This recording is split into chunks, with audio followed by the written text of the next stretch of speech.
Oh my gosh, this is called the Dizzy Bike. Let's just go into it. This is gonna be freaking hilarious. I think I'm gonna get dizzy. All right, so it's just basically around 2 cones every single time. Bunch of left-handed U-turns every single time. So now it's around these 2 cones. So I can pretty much keep my body positioning. Now it's around these 2 cones and then it's an exit. So I keep like my chin on my left shoulder the whole time. 29.37. Oh geez. All right, so let's do that again. That was a good familiarization. Let's go ahead. Let's see if cutting it close is better.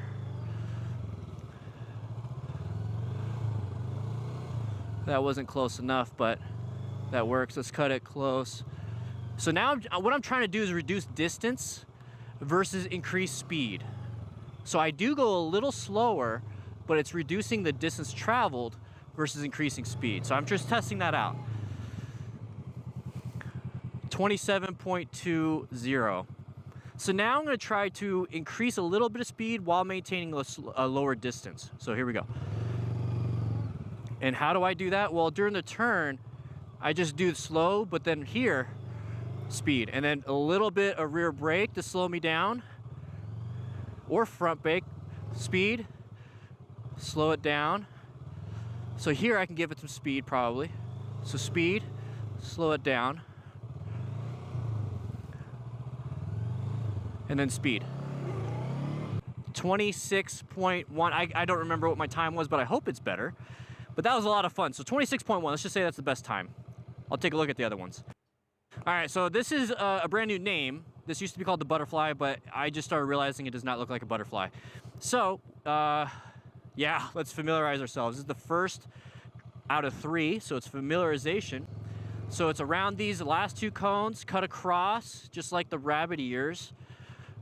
Now it's around this cone all the way. Now it shoots towards the outside and it's around everything, but I have to go in between these 2 cones right here, shoot to the outside, and then it's an exit. Okay, so then it's an exit, but where's the exit? Like, do I have to go, okay, I have to go around this cone. Okay, it's pretty much puts you in a natural position to exit. All right, so 25.39. All right, let's go ahead and take a look at this again, warm up. So there we go. So around these 2, then it shoots to the outside. Then it's around that one.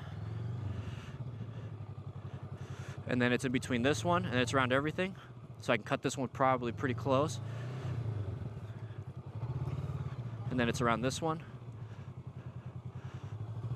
And then it's out. Okay, so I think I got it. I think I got it. So before, so 21.30. Okay, let's see if we can get to 19. Okay, so I know this first part, around this, around that, around this. Now it's in between these 2 cones, and that's really all I have to remember. Let's try to figure out what works for you. So around these, around this, and then it's in between these, and then around everything, in between that first cone and the second cone right here, and then it's to the outside cone, and then it's on the exit where I'm in a natural position to exit so I don't have to think about it, and then I just go. Let's see, did we get 19? 19, baby! 19.4.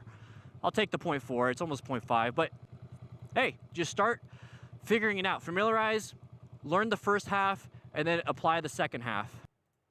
All right, Octothorpe.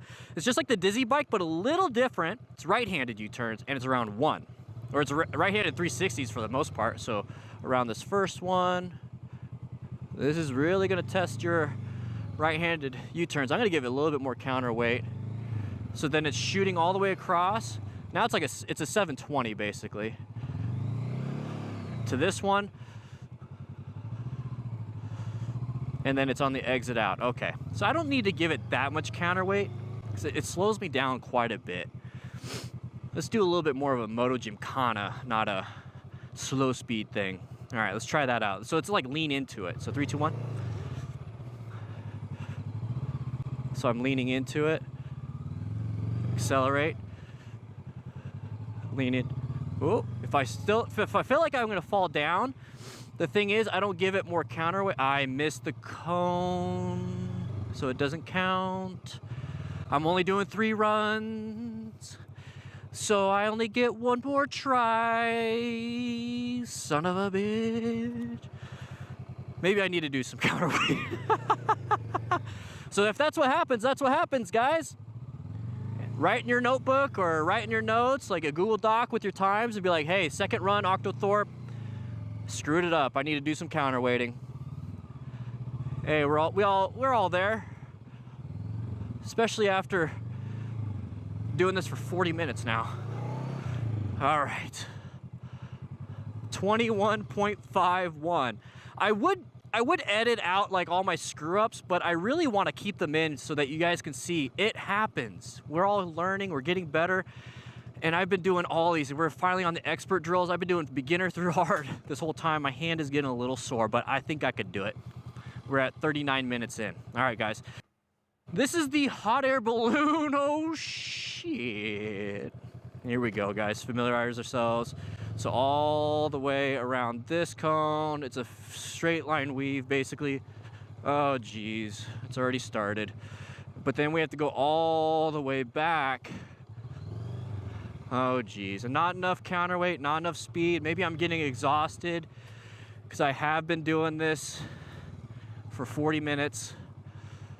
Because I really want to get through all of them because they are doable in one session.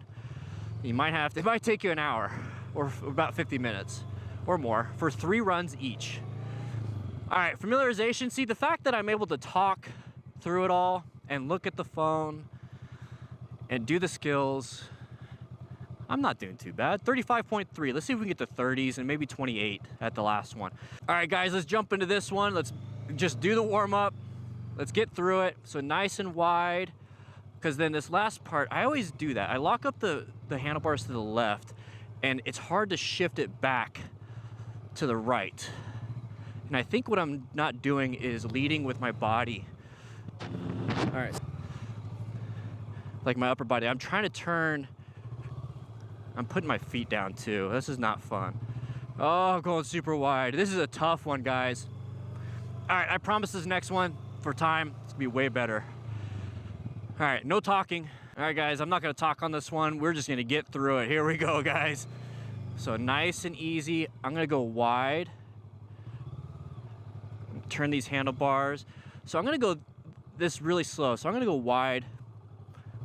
I put my foot down. I don't like it. Guys, this is a tough one. If you could do it without putting your foot down, I commend you. I used to be able to do it super easy on the FTR. I think it was just because of the ergonomics of the bike where I can really turn it in. Cruisers are a little different. So if you're doing it on a cruiser, good job. If you're doing a sport bike, might be a little bit easier. Doing it on like a naked bike or a dual sport might be easier. Whew. 36. That's pretty much the best time. I'm gonna keep updating these times. I'm gonna keep practicing this one. I need to. All right, guys, we're gonna jump into the loop-de-loop. This one, it's figure eights. It's basically the Dizzy bike and the Octothorpe, but figure eights, basically. So here we go. So around this first cone, it's a right-handed turn.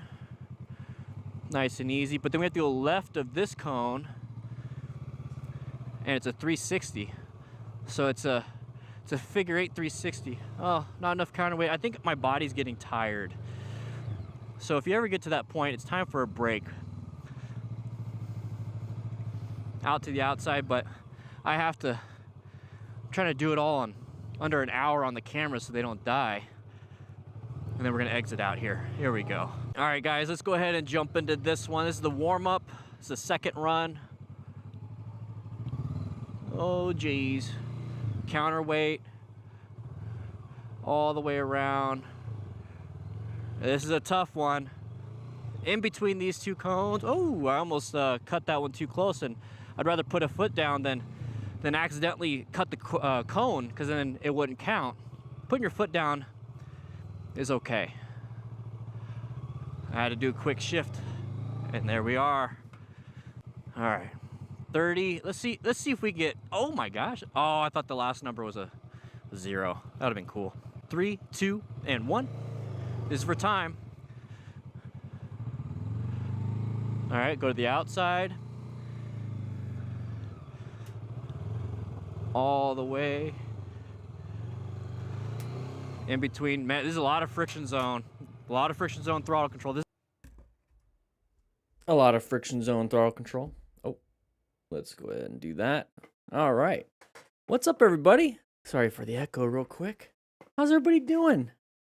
I gotta look further and further. How you doing, boss for fun?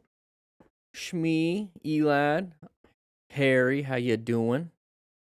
Yeah, so sorry about last week. I didn't have a stream last week. I was just kind of focused on doing, once again, a ton of work. So we got to pull out the phone here, do a rock form recap. I'm starting to remember what we're talking about here. What did I do last week? Well, it was I had church. I was a part of the safety team, so I'm running. Man, I'm like super bright. I gotta change that. Doing like the security and whatnot, and then yeah, went out to New Mexico, hung out with the girlfriend's family. So we got to do that. Did a nice little hike. Just a good time. And what else? Yeah, I came back on Sunday, and I was gonna actually, change this. I have my live stream yesterday. I put that in I was gonna do it yesterday, but I didn't because I was doing some other stuff. Yeah, just kind of like relaxing a little bit, just because there was a lot of things. So got the books. The sale's still going on right now, so everything in the store, including the new book, is 25% off. So you might want to check that out. But I've been working on the new, like just new curriculum, new everything, new designs for version 2, year-end planning type stuff. There's just like a lot going on when it comes to that. There we go. I like the brightness, but we can turn down the gamma. How about that? There we go. A little bit better. Yeah, just kind of finally relaxing. I was going through my files on the live stream stuff, and I always label like the live stream, videos and the live stream thumbnails. And this is the 48th live stream of 2025. And it's gonna be the last live stream of 2025, but the 48th. So that means that I've only taken 4 weeks off this whole year when it comes to live streams. And I think the last, I think 3 of them were in the last 3 months. So, pretty excited about that, pretty happy about that. YouTube shorts are taking off. They're doing really well. I'm testing out some shorter videos. So if you notice, like this week, there's been, in the last week and a half, there's been like a couple videos where they're only like 2 to 4 minutes long, because I was doing 30 to 40-minute videos. So I'm just testing out and making sure maybe we just do like 2 or 3 crashes and close calls and whatnot. How you doing, Seth? How you doing? Merry Christmas to everybody. Oh, geez, Horvath. I tried. I was gonna do it. And then when I was last week, I was like, okay, I got to get prepped and everything for this weekend because I'm gonna be out of town. And then I was working on the website, so the website's a little updated, made it a little nicer, and I'm gonna start working on doing some blogs. So doing not just the video content, but then actually doing written content, and kind of go there.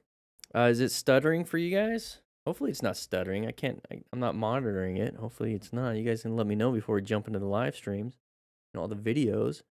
But we have 3 videos today. Funny enough, I was when I was setting up the videos. Let's go ahead and let's head into the classroom real quick. I'm gonna teleport. All right. So funny enough,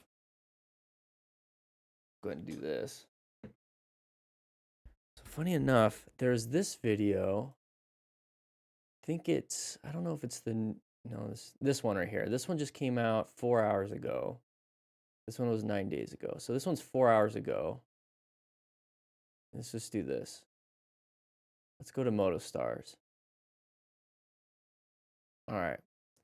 So there's that video right there, right? So let's do this. Let's duplicate. So the thumbnail, you see the thumbnail? Oh, let's do this. You see the thumbnail for that one?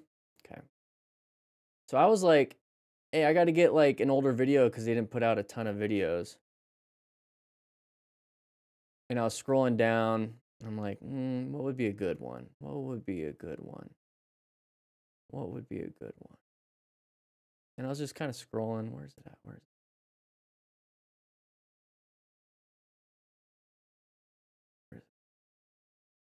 It's this one, 10 minutes of epic.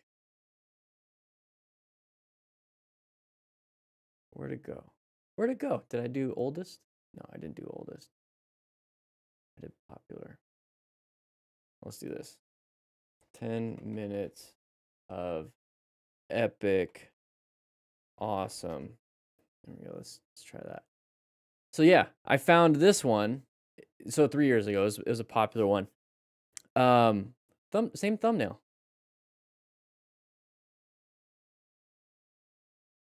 So he's reusing some of the same stuff from 3 years ago. It's like, no wonder I've been seeing some of the same stuff.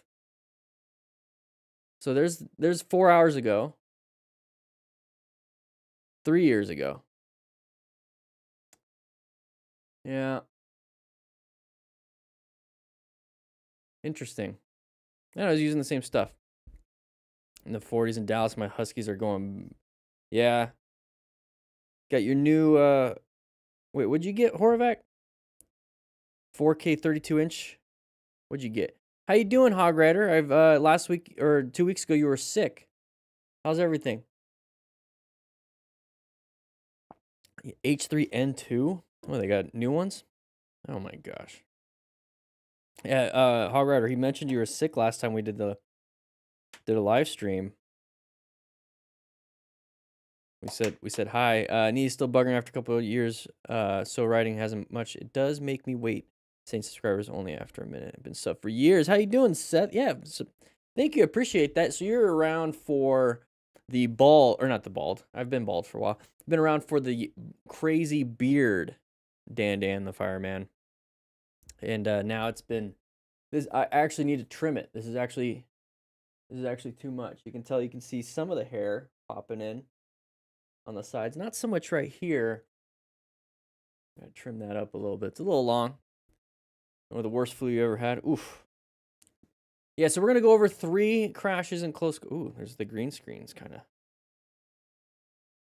3 crashes and close call videos, and we're gonna be getting into that pretty soon. So if you're just now joining, welcome. But yeah, so some updates. So yeah, not much in the last like week or two when it came to stuff. The rider recap, so I did the live stream, had a nice massage on the 17th, had to get my van, had to get struts. I had to get new struts on my van, which kind of sucked. It's a little bit pricey. Didn't want to do that. And then Christmas, how's everybody's Christmas? So got 2 32-inch 4K monitors today. Yeah, huge. Oh, you can clearly see. You can see my face.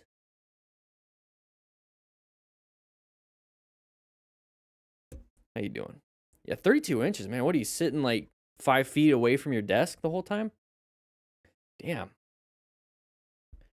Those are huge. I got I wish I could show you. My desk is a mess right now. I got an ultra wide 32, I think it's a 32. Maybe it's a little bit bigger. Ultra wide right in front of me. I have another one flipped vertically to my right so I can read everything. And then I got the one that I got back in 2009, still kicking, uses the old cords. I think it's the DVI cords. And that's what we watch this on. That's what I watch this on. So, in fact, might as well. Let's just do that. Rock form recap. We'll do that. I'm going to go ahead and upload it to my Google Drive so you guys can see. And then we're going to get into it. This is what we do here. If you're brand new to the live streams, we just hang out for a little bit while everyone gets into class, making sure you hit that like button so you can sign into class. So just go ahead. We got pizzas today. Let's go ahead and get this up. I want to show you what my desk looks like. We just kind of hang out. We just kind of hang out. That's what it looks like for me.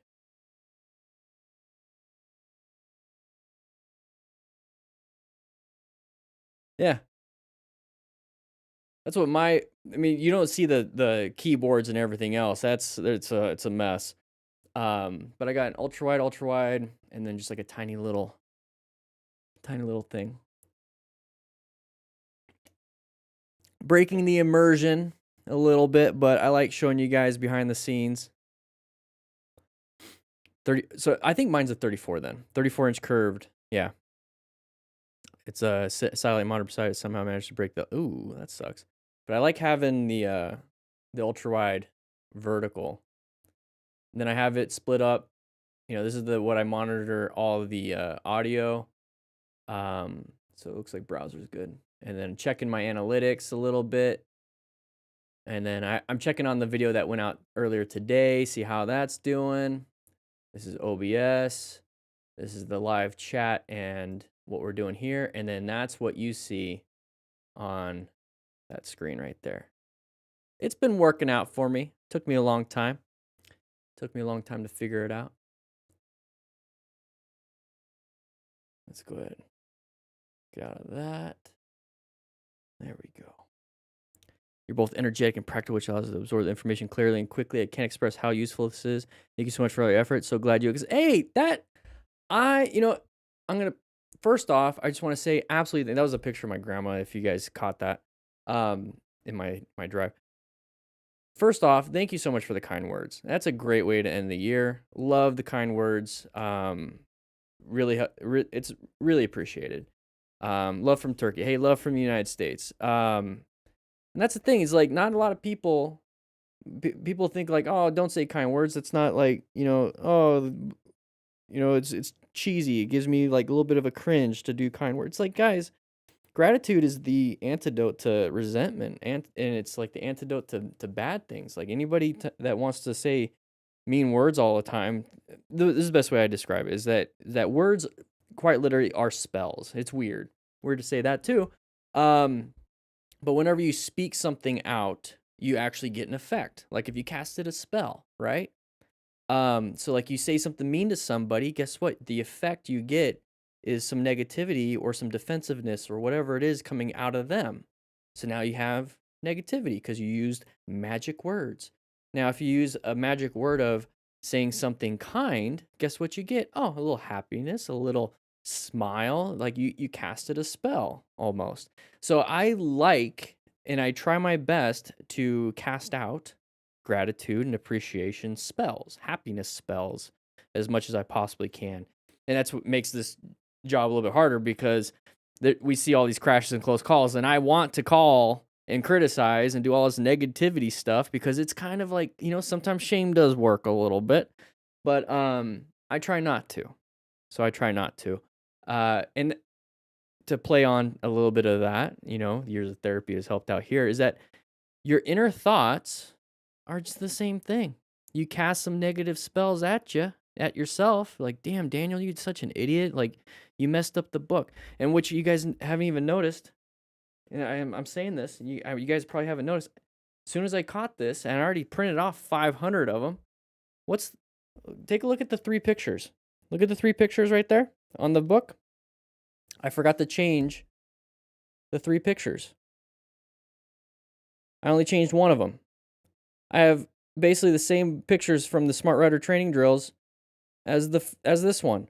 As soon as I already shipped out a whole bunch of them, I looked at them like, wait a second. You're an idiot, Daniel. You're an idiot. And that's like casting a negative thing at myself, and I started getting a little down on myself. I was like, damn, dude, what an idiot. Hopefully nobody notices. And then I'm like, no, you made a mistake. You made over 80, 90 pages. You worked your butt off. You made one simple mistake, not a big deal. And so then it made it easier to not be embarrassed by it, and that's why I just showed you. So I try to cast like these own little spells, these words in my own head, and not to self-shame, to show some appreciation, some gratitude. I have a beautiful life, even though it's hard. So yeah, that's why I like chatting with you guys, because, saying something nice, we can turn it into something that is teachable. So I have a very sarcastic sense of, yeah, and then being sarcastic is perfectly fine. And that's the thing is like we all mess up. Like I'm not saying sarcasm is a mess up. I love being sarcastic. I'm always sarcastic. But let's say you cast out a negative spell to your partner and you cause some negativity and some little bit of resentment.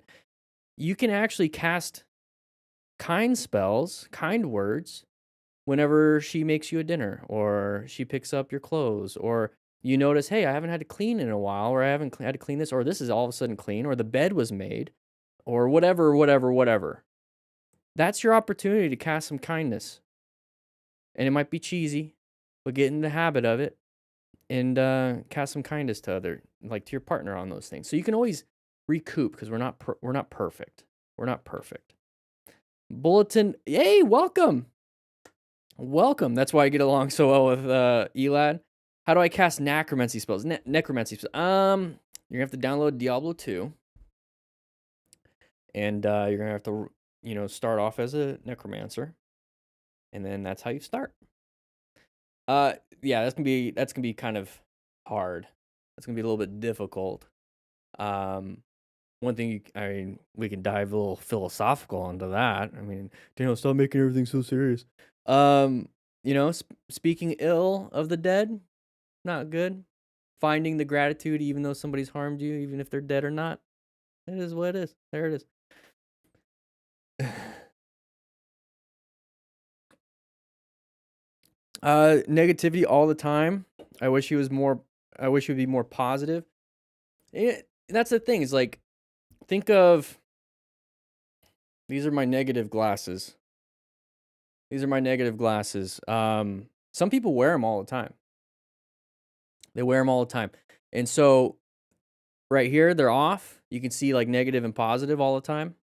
So you can see both, basically the reality of the world.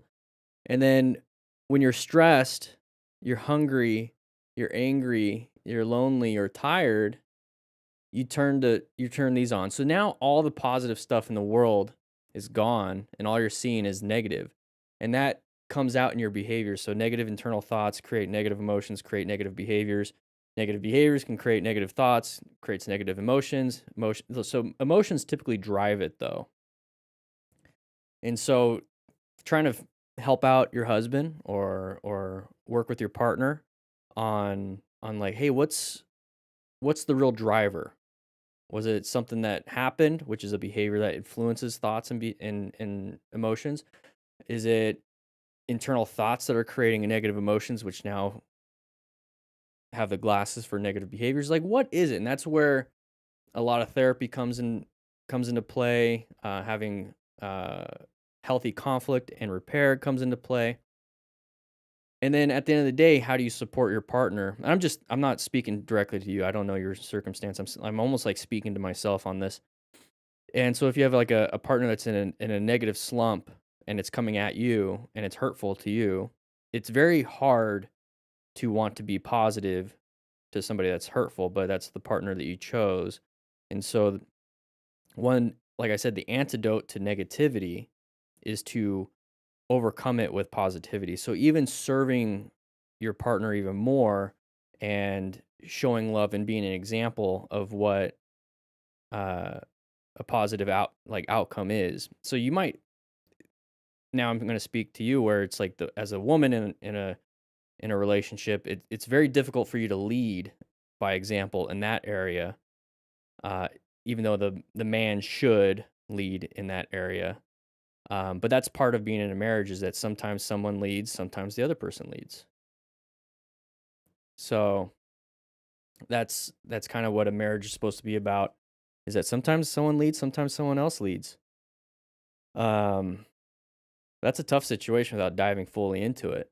But like that's kind of like my method of dealing with things, and it's easier to be positive with your partner if everything's happy. It's hard when things aren't. And that's part of marriage. It's part of marriage.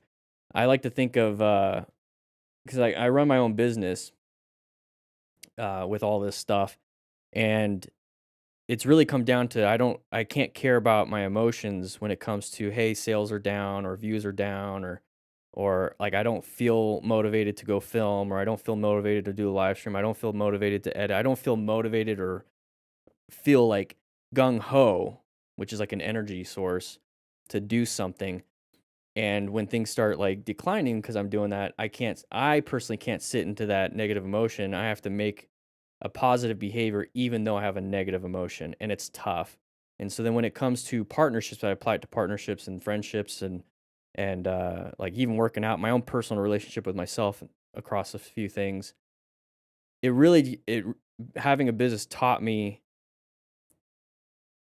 that it's your effort that defines your outcome, and it doesn't matter what you feel. And so like for partnerships, um I treat it like a business thing where it's like what's the outcome that we want? We want to have a positive, happy household as much as possible, because it's not going to be perfect, it's not going to be all the time, but as much as possible. And so we're having that, and then once I start seeing the analytics, right, of like, hey, we're doing amazing. We're doing amazing. And then it stabilizes. It's like, this is fine. And then it starts doing this. That's when I start to catch it. That's when I'm like, what broke? What's not working anymore? Before it gets down to here. Like, what's not working? And I try my best to redo it. And I even if I'm feeling hurt and she's feeling hurt, it doesn't matter what my emotions are, my motivations are. Like, I don't feel like doing it. I do my best to, like, now I got to add more work. I have to add more work into getting rid of my negative hurt feelings and focus on what I can do to um, bring us back towards gratitude and appreciation. Like, so like for me, I try my best to, once I feel something, I process it. I'm like, okay, anger means I need a negative emotion, like anger or fear or whatever, means that I need to take action on something. And that's really hard. It's really hard. And if you're the only one that's aware enough in the relationship to do it, guess what? It's your job, because there's going to be blind spots that you have, and then it's their job. So if you're the one recognizing and seeing you guys heading to, like, you're on a boat and you're heading to shore or towards a rock, and nobody says anything, does anything, you're the one that has to raise the alarm, when the captain should be the one doing it. But he's not. He's blind to it. I don't know. Hopefully that made sense.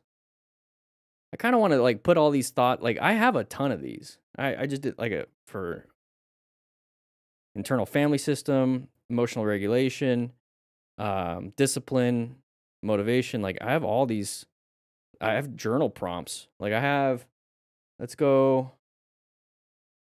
Even right now, my girlfriend's having an issue with work. Not a bad one, but like she works in the healthcare industry, and a patient yesterday, irrational, you know, immature, casting negative spells everywhere, and she had to deal with it. And right now, it's causing emotional stress.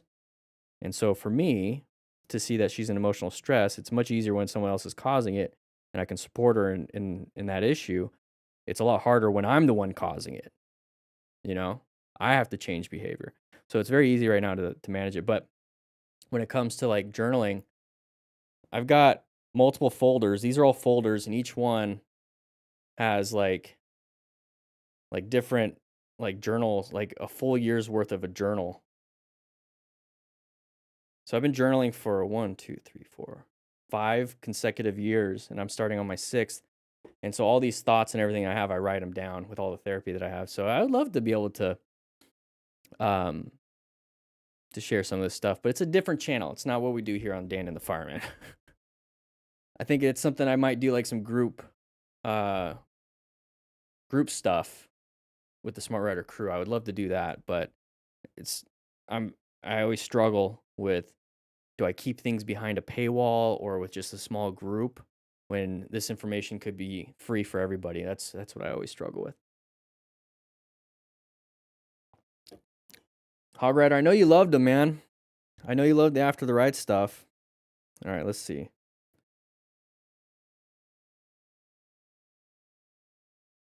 One second. Being professional. Mm, yeah. She's venting to me. And there's another thing. So she's venting to me. So for men out there, and Rexy, I'm assuming, like, let me know if I'm right. And it's somebody, they say it all the time, but men are logical. Women are emotional. That's usually how it starts, but that's the beauty of things. You know, you come together and you can solve problems and you can feel heard, right? So an emotional response, she's venting.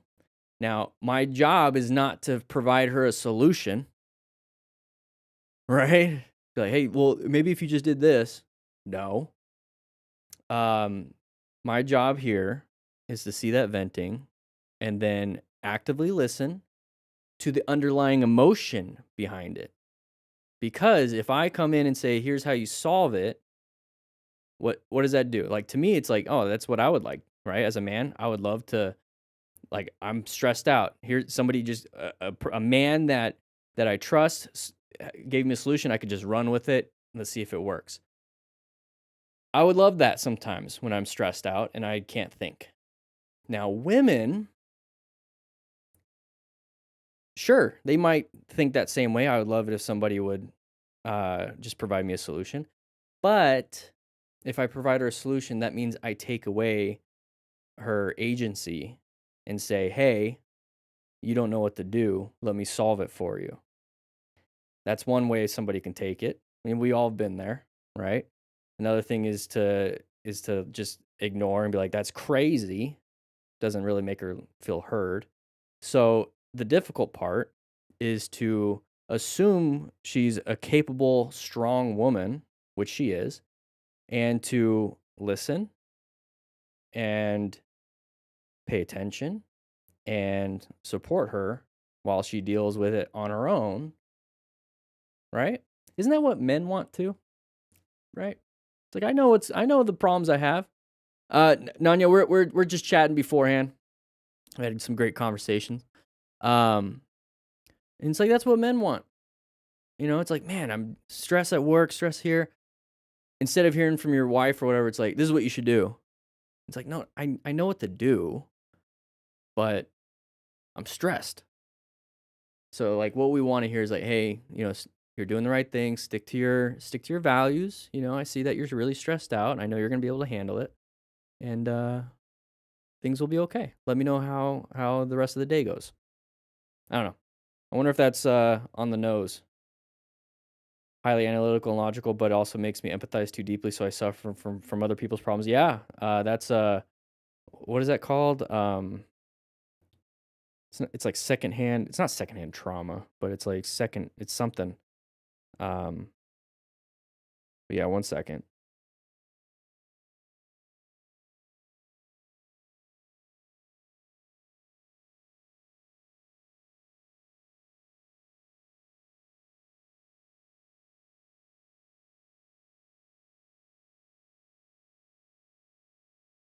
There. Simple. All right. Yeah, I used to know the term too. If I vent, I'm not wanting someone to give me a solution. To be honest, most of the time, the solution's given. I already know that exactly. And think about that. Most people feel the same way. Most people feel the same way you feel. You're not special. You're not the only one that thinks that way, Harry. And so, like, other people also want to feel that way. So then, what actions can you take to facilitate that? So basically, what you want is what most people want, and you know what you want to hear. So then you just say what you want to hear to other people. Simple. Yeah. It's a weird thing, but our natural response and reaction is not that. Our natural response and reaction is basically our biological response. Men usually are logical and analytical, women are usually emotional and whatnot. So it's like that's our natural. So then if you pause and think about it, you can actually give what you would want. I don't know.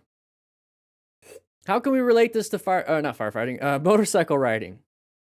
Road rage. predicting other people's road behaviors, because that's what it is. It's road behaviors. Driver behavior is what we discuss on this channel all the time.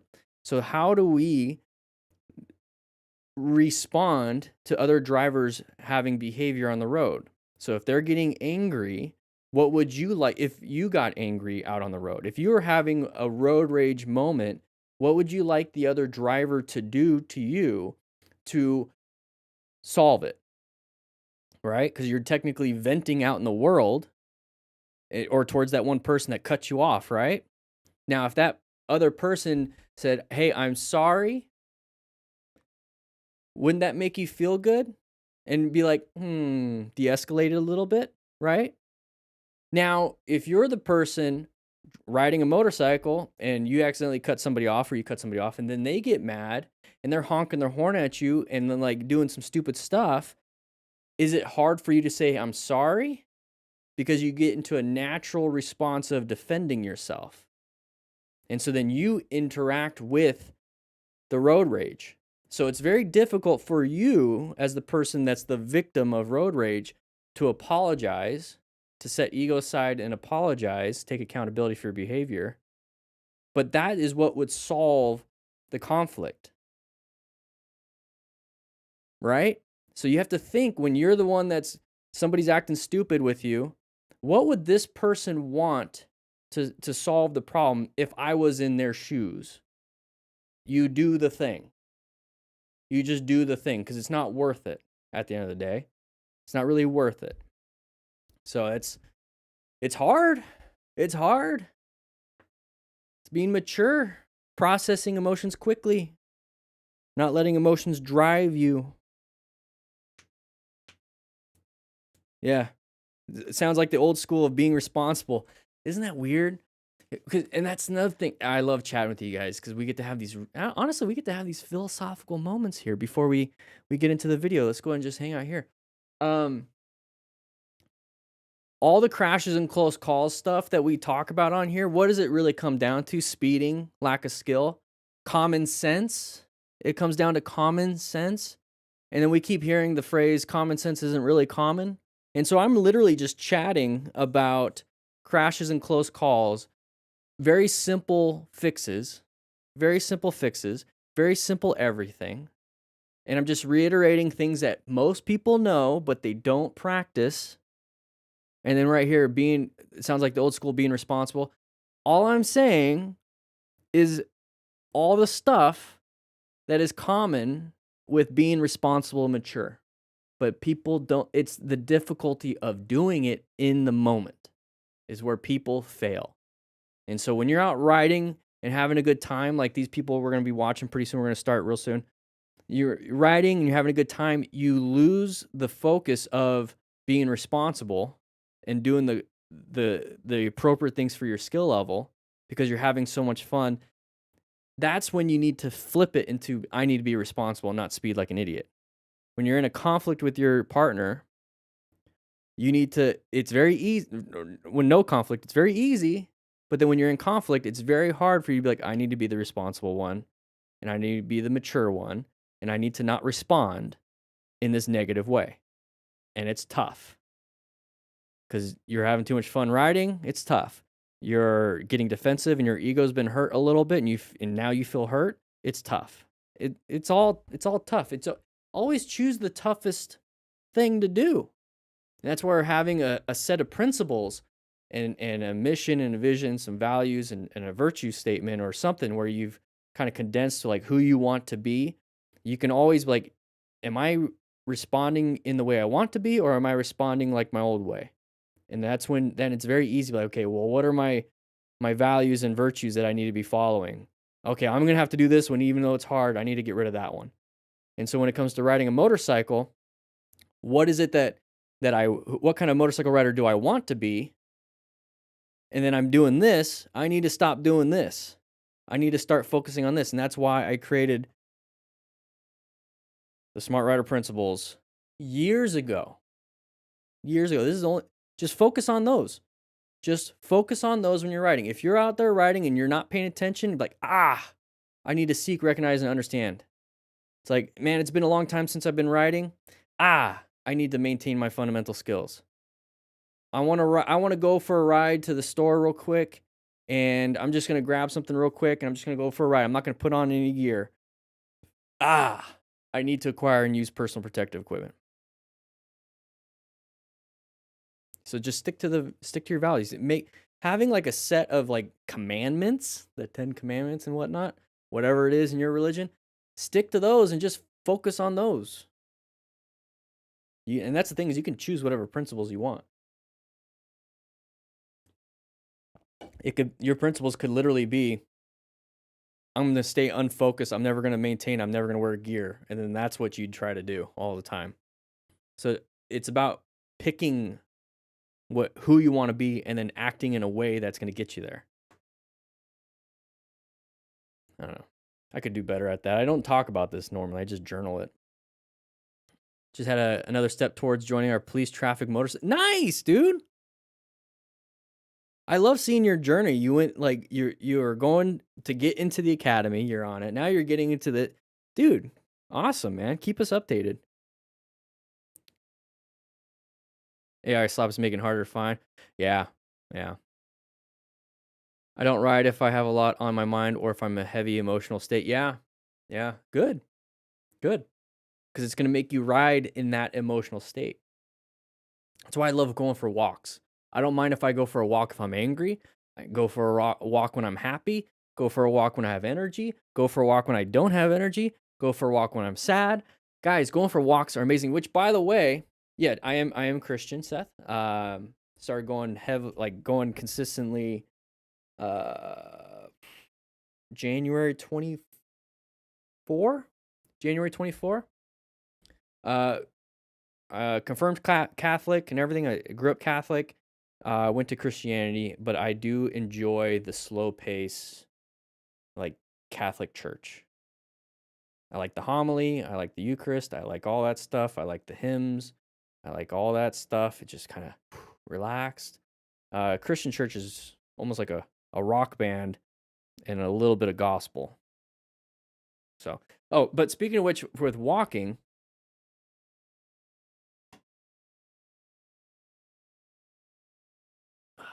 my girlfriend got me a walking, like a under the desk treadmill. It's heavy. I can't really show you much.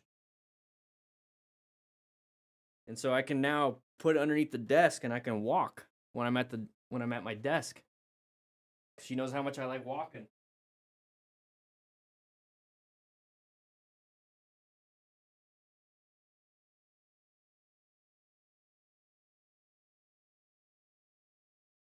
I do. I have 5 e-bikes. Yeah, Horovac doesn't. He's his own person. We enjoy him. That's part of, even as a Christian, you accept people as they are, wherever they are.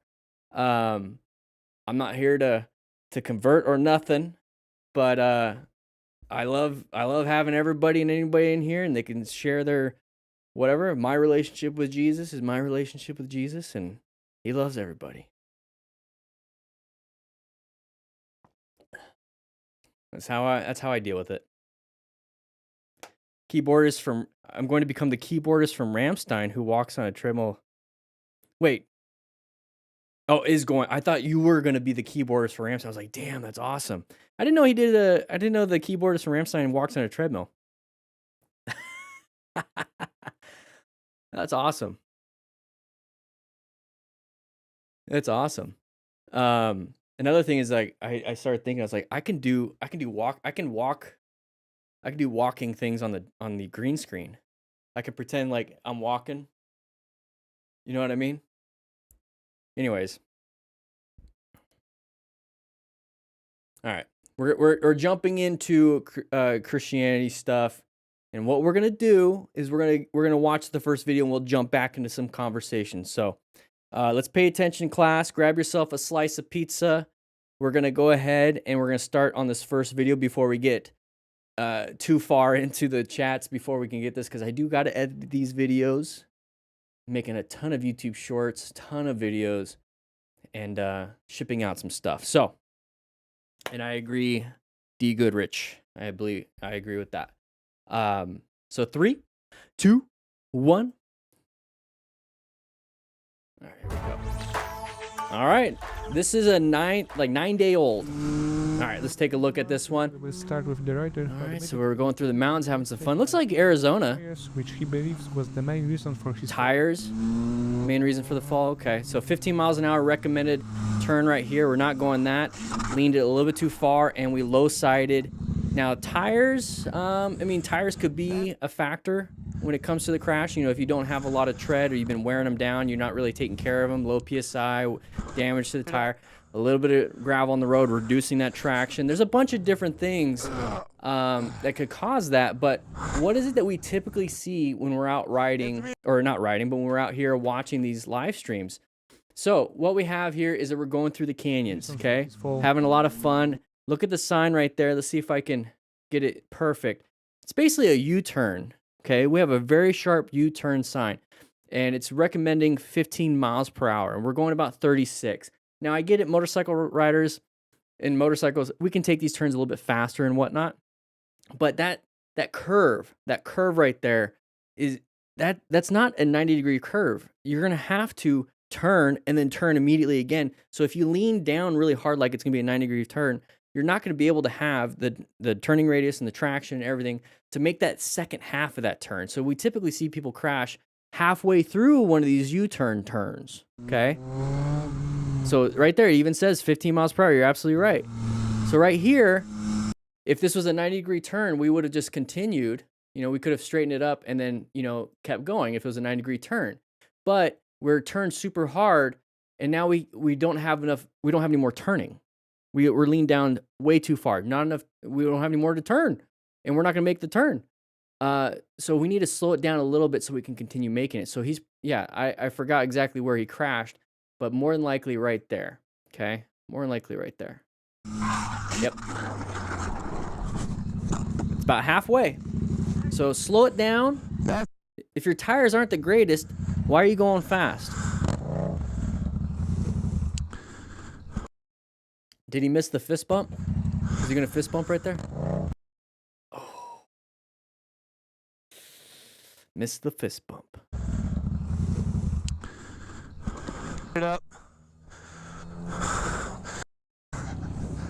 Big group ride. It's me this time. Everybody's fine. Right there.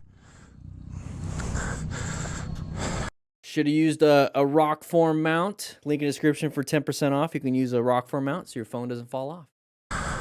All right, okay, we are lane splitting all over the place. Watch out for the construction. Wasn't paying attention. Up and over. Yeah. Yeah, so we're going in and out of traffic here. Okay, this isn't the smartest thing to do.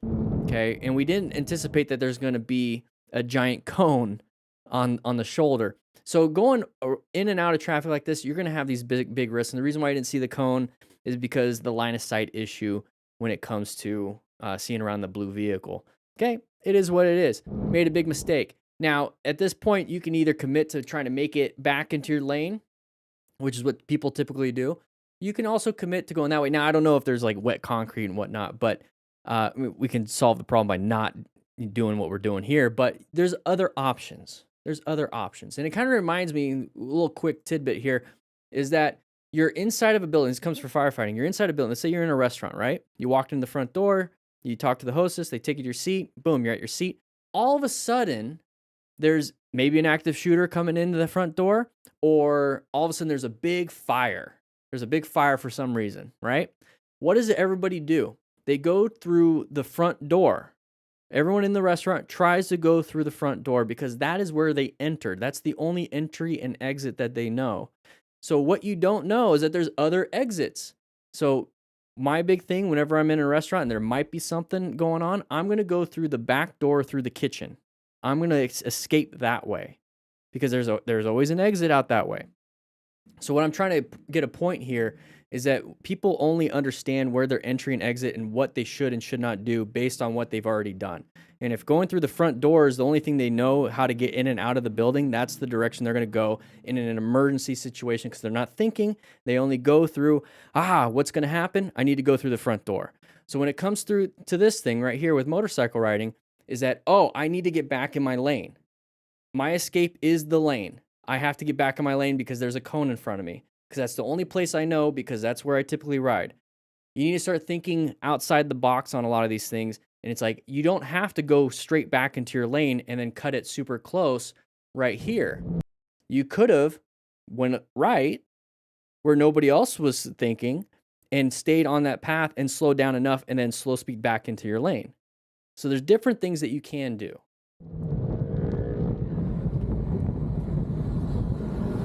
Or just don't get yourself in that situation. Exactly. Oh, geez. Wheelie up and over, breaking our coccyx. Okay, so how about we don't do wheelies?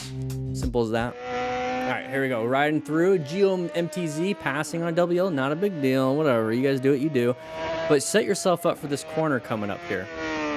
Didn't set himself up for this corner. Just kept speeding into it and went wide. Slow it down. Slow it down. Simple as that. Passing people just to crash. Now you're going to be way behind everyone. Hopefully he's doing fine. He hit that guardrail pretty hard. This is a great. Another wheelie, having some fun. Yeah. Can ruin someone's day. Probably showing off for the chicks in the car next to him. Oh, we wasn't paying attention there, though. Landed. What the heck? That worked out. That worked out.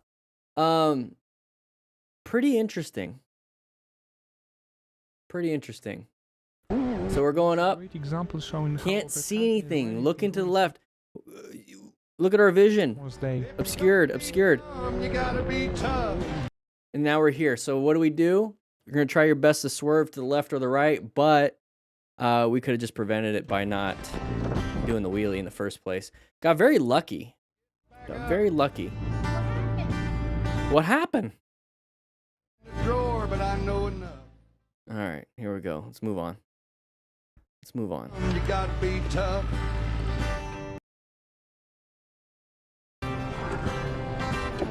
All right, so riding with a group of friends, we all decided, hey, we're gonna go ahead and do a highway pull. Got a little bit of a speed wobble. Buddy got to see the speed wobble, recovered it, got extremely lucky. Now, one of the big things here when it comes to riding a group ride, please be at least one of the people that knows how to rescue somebody after a crash. It's very important, because if something like this happened and nobody knows how to help anybody with any major bleeds, like how to stop it, direct pressure, tourniquet, or even packing the wound, somebody's gonna die. Somebody's just going to straight up die. Now, you shouldn't be doing high-speed pulls and then getting speed wobbles and whatnot. It is what it is.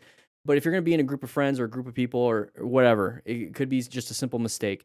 Learning how to rescue somebody. So if you have everyone in the group ride knowing how to rescue somebody, taking a stop to bleed class, you guys are all pretty much well protected when it comes to preventable deaths like bleeding out.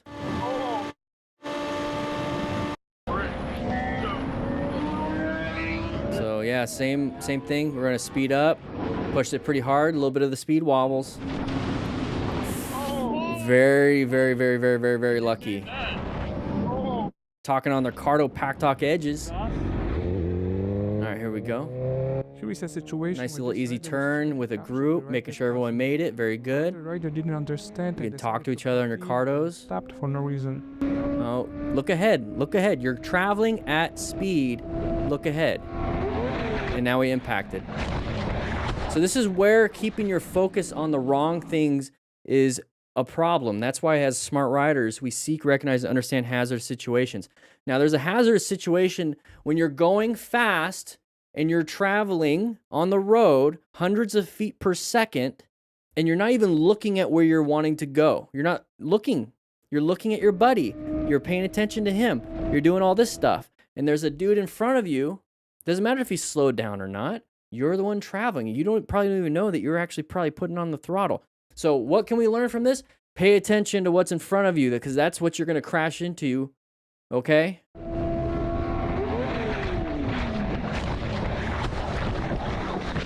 Oh, jeez. Oh, gee. Hopefully everyone's fine. Are you okay? Where are you? All right. It's always a Tesla now. It used to be Priuses causing the problems. Interesting. All right. Oh, never mind. Somebody came out and hit you. Couldn't really see much because we're zoomed in like 100% on this phone camera that we have attached to our face. But the person was going into a parking spot, possibly, and we're like, hey, not a big deal, right? Not a big deal. And then you see those tires turn way off on the right. See how they're turned? That's what you really want to focus on. You can't really see the cars turning. You can see the tires turning first, and then they go towards the direction of their tires. So when you see those tires turn like that and they're not slowing down, immediately, if you can, with the plan method, you located the hazard, okay, assessing if it's a relevant threat, and hopefully navigating the active one, is that you immediately shift as best you can around to the left side. That's the best thing you can do in this situation. Guy should have been checking his blind spots, should have been checking before he pulled out in front of somebody. Yeah, sucks.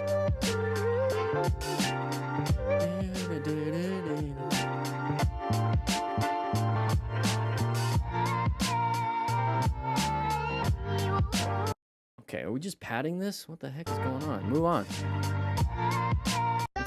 There we go. That is a copyrighted song. We're going to go ahead and do this. All right, so we are going to make a right-handed turn, but we got hit by another car. Now, let's take a look at exactly what happened here. Let's take a look.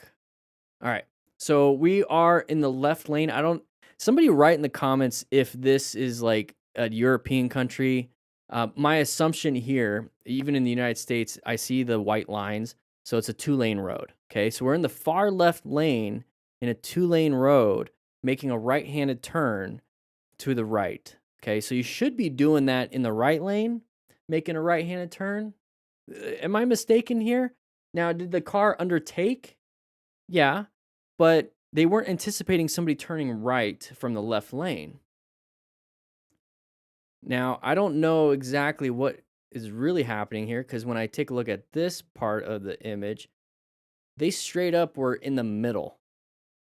They're not even in their lane. So, did we do something wrong? Possibly. Did they do something wrong? Yes. Did we both do something wrong? Probably. So, overall, this is a terrible incident that could have been prevented by at least me doing something right, by turning in the right lane. So, like, this is overall pretty bad. It hit his right leg, and we have issues with that. Okay, let's go ahead. Put that back on. When random strangers match your energy, don't couple. Oh, geez. Here we go. All right. So we're going to be going around. That person just switched lanes. Not a big deal. Not a big deal, dude. One second. £50 per person. Yeah. Okay. We're in the right lane. We're straddling that line. It's an open lane pattern. That truck decided to go to the left lane. We're in the right lane. We're not in the left lane. They went to the left lane. Way ahead of you.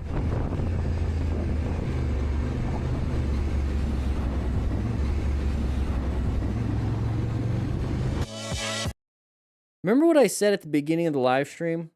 Where if you have a negative emotion and you're writing angry or whatever, and then you have your angry glasses on, so now you see everything as a negative. Like, that was not even a thing, but this motorcycle rider sees it in a negative light and reacts negatively to something that is not even a negative thing. So pay attention to what your state of mind is when you go riding.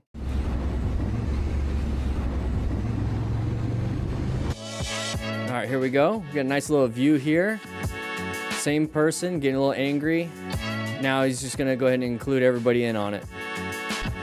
And that's how you can influence your friends and family with your negativity. Lane filtering. Watch out. Look what you're doing. Look what you're doing. Lane splitting. Nice little jump. We're going to blur out our speedo with a sticker. Moment of distraction can end right in your Okay. way. Why push it? Why push it? Why push it? Why push it? Okay, this is a bad spot. You don't have space cushions to left and right, and that's all it takes. Just a simple head check when you have such a small space cushion that if they apply the brakes, and it's not really her fault. She applied the brakes because people ahead, but you were in a position so close. You're so close. Quick head check, boom. No time to react. So when it comes to total stopping distance, it's your perception, reaction, and then braking distance. So he has such a small distance in front of him that it takes about a second about a second and a half, second and a half for perception, a second and a half for reaction. So it's at minimum 2 seconds for you to see it, start, and then now break. So if you are so close to that person in front of you, if you're 1 second between, the only time you have is to finally look and see, oh, I must do something, boom, crash. That's why you're supposed to keep at least 4 seconds behind the person, because then you need a second to see it, a second to react. Now you have 2 seconds left for that braking distance, and that braking distance increases the faster you go. So 4 seconds is the minimum. If you're going at a high speed, you need probably 8 to 12 more seconds to be able to stop in time, or at least maneuver out of the way in time. So don't follow this close, everybody. Don't follow this close.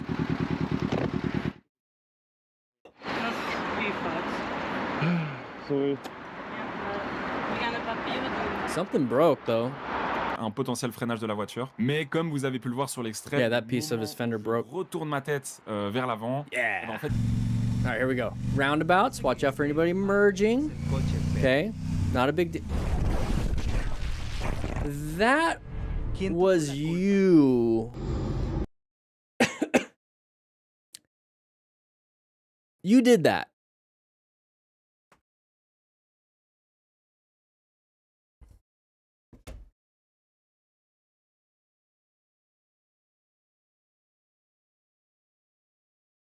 You did that. le moment où je retourne ma tête vers l'avant, et ben en fait, We're coming up to the intersection. Okay, we're coming up to this intersection. It's a roundabout. We know we have to exit because that's what he chose. We know we have to exit, right? So we know we have to do this. We see the car. Our head is pointed to the car. We're looking because our camera is on our chin. So it goes wherever, right? It goes where we're looking. We see the car. We see the gap that we have to get in. This is my exit. That's my exit. I got to get in there. We know this car is going this way. It's like this guy's never played sports. Pretend the motorcycle rider is a American football, because I know we have international here. So American football. He's got the little pigskin in his arm, right? And he's a running back, right? So he's running towards the touchdown. This is the touchdown, right? This is the touchdown. This is for my American people. That's the touchdown, right? This is right here a defender.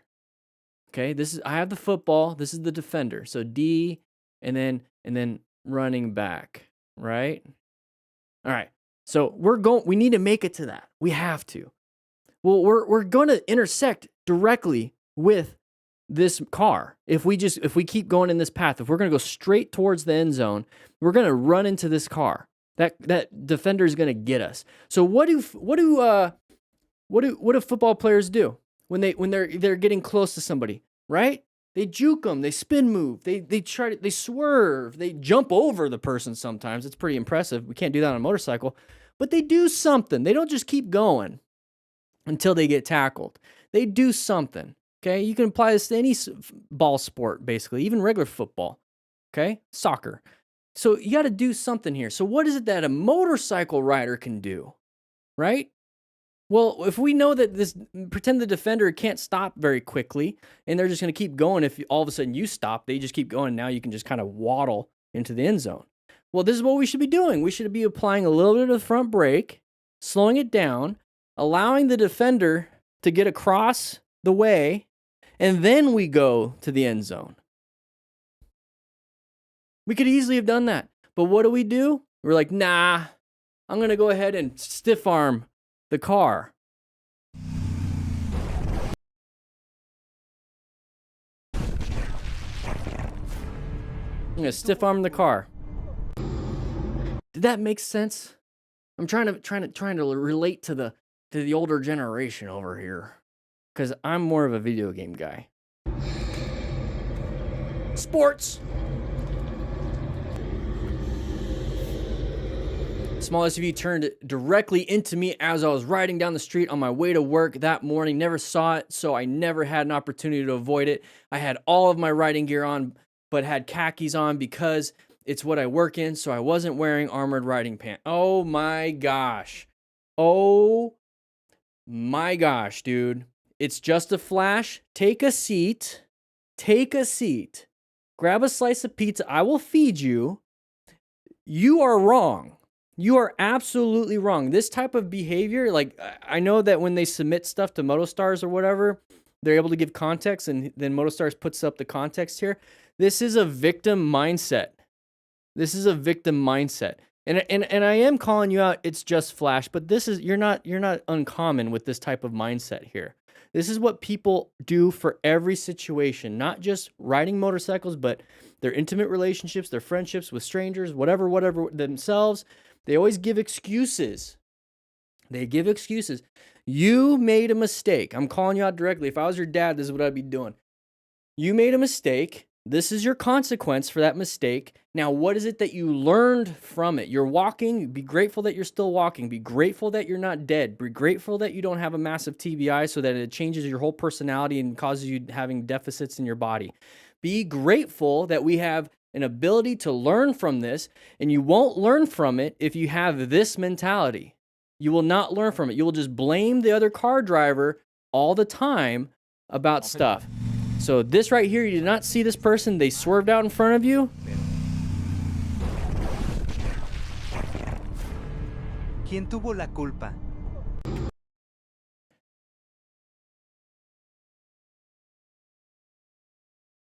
So I try not to criticize. I'm going to cut this part out. So YouTube members, thank you so much for watching this, because YouTube members get the full video. I don't cut any of it out, and there's no ads for YouTube members. You can join for $1. So we're doing this on the live stream. But this right here, like, I try not to criticize. We talked about it at the beginning of the live stream. I try not to criticize, but sometimes you just have to call out reality. So, all right, here we go. Riding with a group, side by side. I'd prefer staggered. Not a big deal. I like being this far back. This is a good space cushion from those riders up ahead. So what do we got? Around this guy, baby. He's weird. No, don't do that. It's gonna hurt your hand. That's gonna hurt your hand. Don't do that.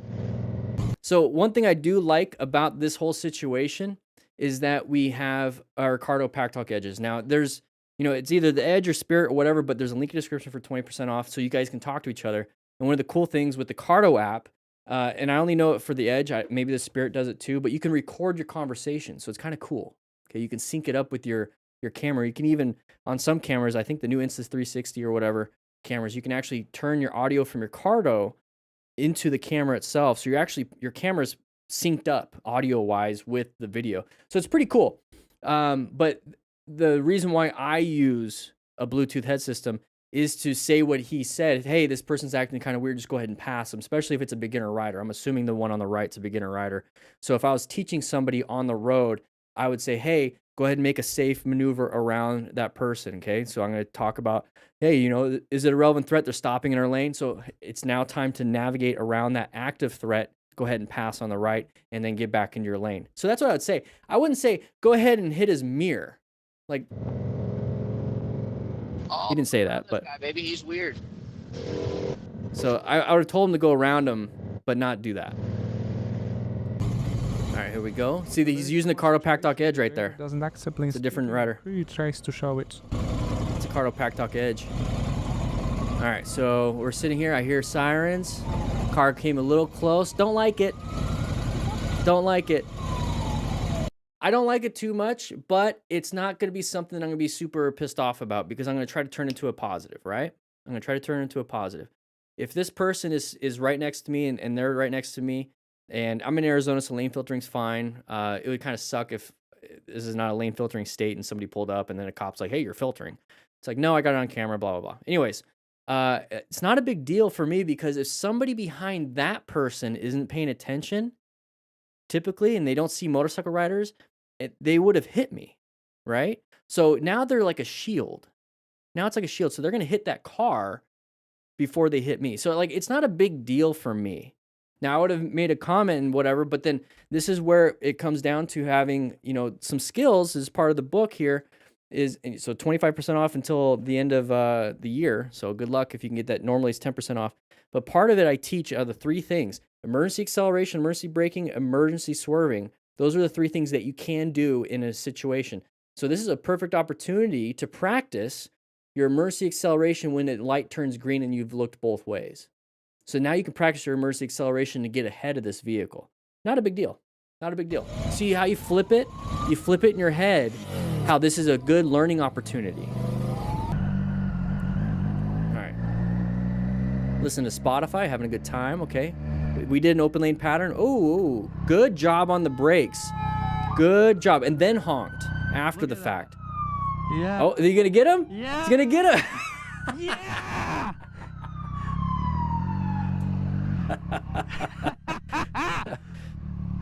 It is what it is. It is, yeah, it is what it is. Yeah. Shadows. All right. I think I've seen this somewhere, maybe on Instagram. All right. So I want to point out here, look at this is a great visual of what we talk about in the plan method. Okay. Part of the plan method is locating hazardous situations and assessing relevant threats.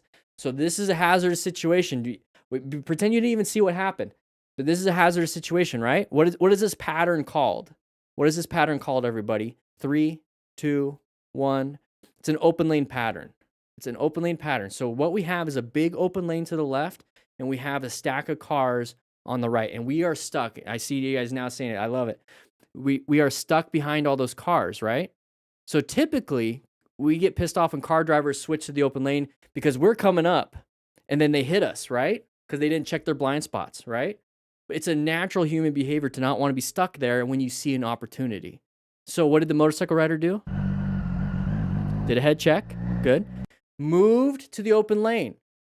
Now, car drivers should be doing a head check, right? And moving to the open lane because we're coming up. When we get hit, we typically see that. But we do it too. We do it too. So be careful. Now we're in the open lane, and then there's that long stack of cars. Now, when it comes to position for safety, right? We're locating. We're constantly going through this as a cycle. Now we're in a different position for safety. Now we have to locate for different hazards. If we switched over into that open lane, what do you think one of these cars might want to do? Switch over. Now, when it comes to like a heavy congested traffic area like this, and we see possible intersections, that's part of locating hazardous situations, that parking garage is an intersection. We have lights up ahead, that's an intersection. And there's just so much traffic. There's pedestrians all over the place. What is it that we should be doing for ourselves to make it to where our total stopping distance is really good, to where we have escape routes to the left or the right, or emergency accelerate, or emergency braking to slow us down, possibly stop? We have to be prepped and ready. So don't go super fast. Maintain a decent space cushion with everyone. Constantly be scanning for hazards. Have an escape and cover your front brake just in case. And if you need to, find that escape and accelerate out of it. So you have all these different options that you have. Okay, but these are all things that we need to prepare for, because if somebody comes out and starts doing this, you see how he perceived, he reacted, and he's reacting right now, putting his hand on the front brake. And then since we're not going super fast like typical motorcycle riders are doing, we're not going fast. We're just going very slow with the flow of traffic. The total stopping distance is very easy to stop in time. So very good job with the progressive front brake. Squeeze, squeeze, squeeze, and then more. And it's easy to do that at slower speeds. So amazing job with the braking. He did the head check to switch over to the open lane. That's a massive pattern that we need to be watching out for when we're riding. Did this. And then on top of it, we have a cop that witnessed it all. And the cop's like, I'm going to deal with this. I love that. Yeah. Yes. Yeah. Yeah. Uh-oh. Breathe. You're good. You're good, bro. Don't take your stuff. 1 sec. Yeah. All right, so we have after a crash. You're good. So you see the jacket's been ripped open, all the... No. Do not take his helmet off. Okay, I agree with that. Bike's on fire. It is what it is. That is level 1, level 2 road rash. Level 3, you're going to see actual missing pieces of flesh. But you see how it looks like a terrible burn? So thermal burns from the fire, right? But then we have friction burns, which turns into thermal, right? If you start feeling heat, it's kind of the same thing. You're ripping off some skin, just the top layer when you're doing that. But now imagine going over basically a cheese grater of asphalt or a grinder. Hey, you're good. So that's pretty painful. You're good. Up and over. Heavenly Father, I pray that you please watch over everybody. Please watch over. Get him in full recovery. Keep everybody else safe. Get him to drink water. He needs to. He's pale. Just take Okay. it slow. Take it slow. Are you good? It's okay. Let's take a look at, Hey, let's get an listen, assessment here. He's here. Okay, there we go. So what we have here at the beginning, let's take a look. So what we have here at the beginning, we have a motorcyclist that crashed. We don't know how they crashed. It doesn't really matter at the end of the day. The main thing here is that we have somebody that is on the ground and injured. Now, what do we do? First, we have to remain calm, ensure our own safety. So making sure, hey, is anybody calling 911? Like, that's the thought that you have in your head. Now, you could be the one calling, okay? So now that's the outcome, the thing that we need to get done is done because you called. Or you can grab somebody or point to them. It's like, I need you to call 911. He's like, somebody else is calling. It's like, no, I want you to. And if dispatch says, hey, we've gotten multiple reports, thank you very much. We have people on the way. They'll say that. But if you're the one, if you're like, hey, you call 911, it's like, oh, multiple people have. And then you do call for some reason, like, okay, cool, thank you for letting us know nobody's called. So you have that bystander effect when it comes to somebody else will call. No, point to someone, grab them, tell them specifically, make sure they actually call or you call. Now, ensure your own safety. We're on a road, a highway where there's a lot of traffic. Thankfully, you can see traffic kind of moving over. But I would have somebody down the road trying to direct traffic into a different lane. Okay, you can either put your motorcycle in that lane or you could do something. You don't stand in the lane, but you always want to pay attention for your own safety, but at least try to get people away. Because some cars, they're not going to be paying attention, and they're going to just be running through everybody here. Now you have multiple people, including yourself, injured. Now, stopping any major bleeds. So when we see this coming up right here, I am checking his legs, his arms, his back. He's already on his side, so I can check his back right away.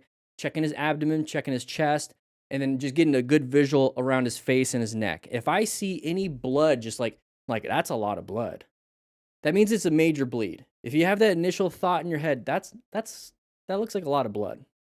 That's a major bleed. So you have three things you can do. Direct pressure, you can apply a tourniquet if it's an arm or a leg, or you can pack the wound if it's in a junctional spot. Okay, junctional spots can be like up here in the neck or in like the groin area a little bit. So you're really gonna have to pack the wound. Now, the whole stop major bleeds is basically the skills you learned in stop the bleed classes. So I highly recommend taking a stop the bleed class.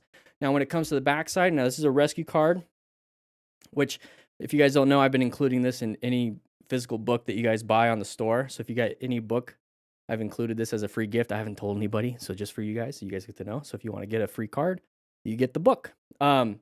So the backside, head injury symptoms, spinal cord, or shock symptoms. These are things that you can't do anything for on scene, but these are things that you should be paying attention to, and it's more of a reason that they need to go to the hospital if they have any of these. The only thing you can do is lay them down, stopping external bleeding, and try to keep them warm. That's really it. That's all you can do when it comes to those symptoms. Now, right here, like I said, a check for major bleeds. You're good. You're good. Okay, so he has a full face helmet. We're about to get into the whole idea of like, don't take the helmet off. If he's breathing, don't even mess with anything. If he's not breathing and he's got a 3/4 helmet, half helmet, or no helmet, don't take the helmets off. Don't worry about the helmet at all. If he's not breathing and he has a full face helmet like this, that's when you do take the helmet off and you take the risk of a possible cervical spine injury, because if it's hard to do it. You'd never know if there was already one there or not. You don't know if your actions will actually cause a cervical spine injury. But if you don't do a single thing and they're not breathing and they have a full face helmet and you're worried about their neck, they're going to die if they're not breathing. So the only time you're taking the helmet off, if it's the full face helmet and they're not breathing, you take it off. And the reason why you take it off is so you can do rescue breaths. So think about that. If you're uncomfortable doing rescue breaths or not breathing, don't have a full face helmet on, just don't take the helmet off. It really comes down to what is your secondary action is, I'm going to breathe now for this person. And so if you get a trauma kit, so Tremoto is a great company. I've met with Ethan. We did a full MSU course at Michigan State University. We did a full rescue course. Amazing guy. He has his own kits, and I believe. Why am I even saying it? I have one right here. There is no belief. It comes with a CPR shield. So if you're worried about blood and grossness in your mouth, this is one of the kits that he sells. If you're worried about grossness and stuff, you can put the shield on. It's a one-way valve, so you can breathe for him, so you're not going to get vomit and gross stuff up into your mouth. So that's how you can do rescue breaths. But the only time you take it off, a helmet off, is if it's a full face. If it's a 3/4 helmet, don't need to because it's open. If it's a modular helmet, just pop the modular part up. Okay, so that's it. So I like that he said this. Don't take his stuff off. No, do not take his helmet off. No. So don't take it off. Never remove a wrecked rider's helmet. I don't believe in nevers. Because like I just said, if he's not breathing, you remove the wrecked rider's helmet to breathe for them. Do not take his helmet off. So the bike's on fire. It's destroyed. So I wanted to point this out. Is that there's no major bleeds. It looks gnarly. It looks gross. It looks painful. It's going to be painful. It's bad. But this road rash is not life-threatening. Okay, he's not going to die from that. So, but I want to point out why we wear full gear, acquire and use personal protective equipment as smart riders, is that all of this would not have happened if he wore a motorcycle jacket. Now, if the jacket split open because of the zipper or whatever got broke, maybe you'll have a little bit, but it's not going to be this. It is not going to be this. And that's the thing, is that you're trying to mitigate as much injury with motorcycle gear, because motorcycling is inherently dangerous just because of the risks that we're having to take, because we don't have a cage or seatbelts or airbags, any of that stuff. So at least mitigate some of it or most of it. But you notice how the jacket just got tore up? The road needs to have, not the road. The road's going to do this. Your motorcycle gear has abrasion-resistant material. This is not abrasion-resistant material. It's fashion material. It will rip. So he's going to have, these are basically, this is a first-degree and second-degree burns, basically. And that's painful. First-degree burns are more painful than second-degree, because second-degree, they burned off your nerve endings. So this is extremely painful. And so what I'd be looking for, because you get distracted, I'm just going into firefighter mode right now, firefighter EMT mode, is that you get distracted of how nasty this is. But once if he has a laceration on his arm, on his gut right there, maybe he has a nasty laceration right here, and it's just bleeding. It's just bleeding. It's just bleeding. But all you're doing is paying attention to this. That's called a distracting injury. So as firefighters and EMTs and in the first responder world, is that as soon as we see this, we're like, noted, let's check everything else. That looks gnarly. Let's check everything else. Because you can get distracted and focused only on this, like target fixation. You see how target fixation goes for everything here. You can target fixate on this, but the problem is really the massive laceration where he's bleeding out that you need to stop. Oh, need to focus. So you need to pay attention to that. So don't get distracted by that. Just note it. Pretty gross. Now, part of the Tremoto kit is that you actually get some amazing shears, some amazing trauma shears. What you can do, and you get a whole bunch of stuff. You check them out. It's literally Tremoto. So just type in Tremoto. I used to have them in my store, but I think it's just better to send you guys directly to them. I used to get like a commission, but I want you guys to go straight to them. They're amazing people. But you get trauma shears, and what I would be doing is cutting off his jacket, and so I can check his skin for any lacerations. I used to have my own kits. Elad, thank you very much. And then same thing for his pants. Now you can cut. Here's a quick little tidbit, and I wish I could show you more, but we did a full course on it.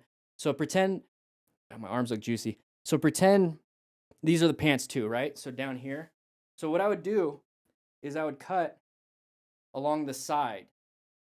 So I'd cut along the side here and up the side here. Because when you do that, let's say you cut it up here, you can open it, look, and then you can close it back. So that way, if you cut up here, right, up the center, and it's open, and you try to close it, and it just like falls apart, it doesn't keep the modesty of the rider. So if it's, we typically do that for women because we don't want them to, be exposed everywhere. we do the nice thing, cut it off the side, open it up, close it, so we can keep modesty. That's what we do there. So that's what you can do there. Pretty bad. Good, bro. You're good. Dear Heavenly Father, I pray that you please I like that he prayed. That's really keep nice. everybody else safe. Get him to drink water. He needs to. He's Okay, pale. right there, drinking water and he's pale. So we can take some of the assessment of this. Why would he be pale? Right? Right in the comments. Why do you think he'd be pale? 3, 2, 1. Drop of blood pressure. His blood pressure's dropped. Now, it could be neurogenic shock. So Ninja 400, got it. It could be neurogenic shock. So having a head injury can cause the rest of the body to not function very well. And that's what controls the heart and the blood vessels and all that. So it could be neurogenic shock, or it could be hypovolemic shock. So hypo, low, volemic is basically volume. So low volume, low blood volume shock. So he could be bleeding out. You don't know. So that's why you want to check. But if it's a neurogenic shock, you can't do much for that. But that's probably why he's pale. So that's one of the symptoms here, right? So, and it could just be pale because of an adrenaline dump. So adrenaline, when it spikes, your blood vessels constrict, your breathing rate increases, your blood pressure increases because of the constriction, your heart rate increases, your pupils dilate to get more information because now you're ready to fight or flight. You're ready to run or you're ready to fight. And then when it drops, when that hormone drops and gets out of your system, what happens? It compensates the other way. It dilates your blood vessels, right? It dilates your blood vessels. It lowers your breathing. You start to get sleepy. Anybody ever had a crazy adrenaline shock or adrenaline, and then all of a sudden it dropped and you're like, I want to go to sleep. Like I'm exhausted. So that's what's happening right here. He's having that. And so if his blood pressure drops from the adrenaline, because it's, his blood vessels are big. Now imagine if he had, here's the thing. Imagine if he had a big laceration and his blood pressure's dropping because of the adrenaline dump and he's bleeding out. Now he has no volume for a bigger tube, bigger pipe in his body. So for those of you that are plumbers or know anything about hydraulics, if you have a giant tube or a big pipe and no water in it, the pump doesn't work because the pump needs to have some kind of pressure to keep going. So his heart is the pump, blood vessels are the pipe, blood is the water. And so if he's dumping down, he's going to lose volume and he's going to probably pass out. Okay. And when you pass out, your body resets. Okay. So this is why on the back of a card, if they have a head injury symptom, spinal cord injury, or shock symptoms, lay them down. Because you don't want them standing around, walking around, and then passing out, and then falling from standing, collapse, hit their head on the ground. Now they have a secondary traumatic brain injury. So that's why after a crash, you lay them down, because if they pass out, at least they're laying down passed out, not standing up passing out. So if they're laying down passed out, okay, that sucks, something to note. Their body's going to reset. And if they're laying down, guess what? When they have that low blood pressure, when they're laying down, guess how easy it is to get blood to the brain because it's on a flat surface versus trying to pump it vertically against gravity. You see how there's so much involved? So much involved. Now, giving water to somebody, I wouldn't do that. We were trained not to. I'm sure there might be new stuff out there nowadays. I would not give water to a patient like this before the hospital. And here's why. If he needs surgery, if he's going to the hospital and needs to get surgery, they're going to have to do some anesthesia and whatnot. Having fluids and stuff and food inside your stomach can cause complications and aspiration when they're under anesthesia. So that's why they ask you, like, hey, if you ever had surgery, don't eat or drink for the 12 hours prior before surgery, because they're going to either have to pump your stomach out or you're going to aspirate. So I don't like to give water. I mean, I'll give a sip, but we're not chugging it. I'll give you a little sip. And it's not because look how pale he is. He needs water. He's dehydrated immediately somehow. No, he had an accident. He's pale because his body is shunting blood from his skin to his internal organs to keep them alive.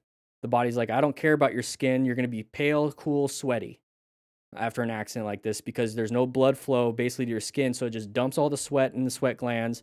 You're going to look pale because there's no blood basically in your dermis skin, and it's shunting everything to the vital organs. So that's why you look that way. Just take it slow. Take it slow. Are you good? So, I like that he's checking on everybody. So that was just my little tidbit. So if you like that, make sure you hit that subscribe button and take a slice of pizza and check out Tremoto. It's okay. Hey, listen, he's alive. He's here. Crash video warning. We're going to go right into that sign, aren't we? Oh, dump the bike. Going a little too fast for our skill level in the corner. Now, our skill level could be way lower than this person. They could be way higher than this person, but it doesn't matter. The corner and your skill level need to match. It's at minimum. It should be that your skill level is way better than the corner. If it's not, and your skill level is, worse than the corner, then you need to slow it down to reduce that risk to match that corner. So just slow it down. Just slow it down for your skill level. All right, here we go. Sharp left turn. Oh, lost a little traction. Got extremely lucky. Has this happened to any of you guys before? It's a little scary. Write in the comments if that's ever happened to you when you're turning. All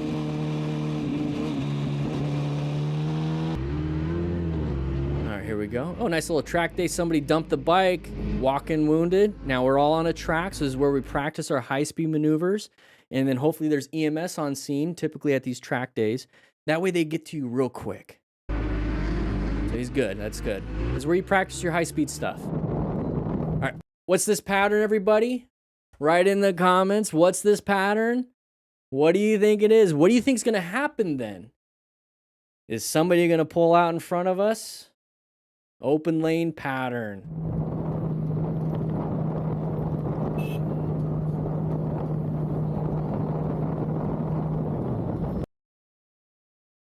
I thought it was like a 12-year-old boy. Guess no. All right, here we go. So that right there is why I like to have my phone on the handlebars. You see how the turn, the turn's coming up. It's going to turn right a little bit, and then it's going to be a sharp left turn, and then it's going to go straight for a little bit, then it's a turn to the right. It's like having the GPS in Grand Theft Auto or any type of racing game. It's like what's coming up. So that's what I use my phone for. So I use rock form. Once again, 10% off, 20% off in the description if you want to grab one of those. But that's what I use it for.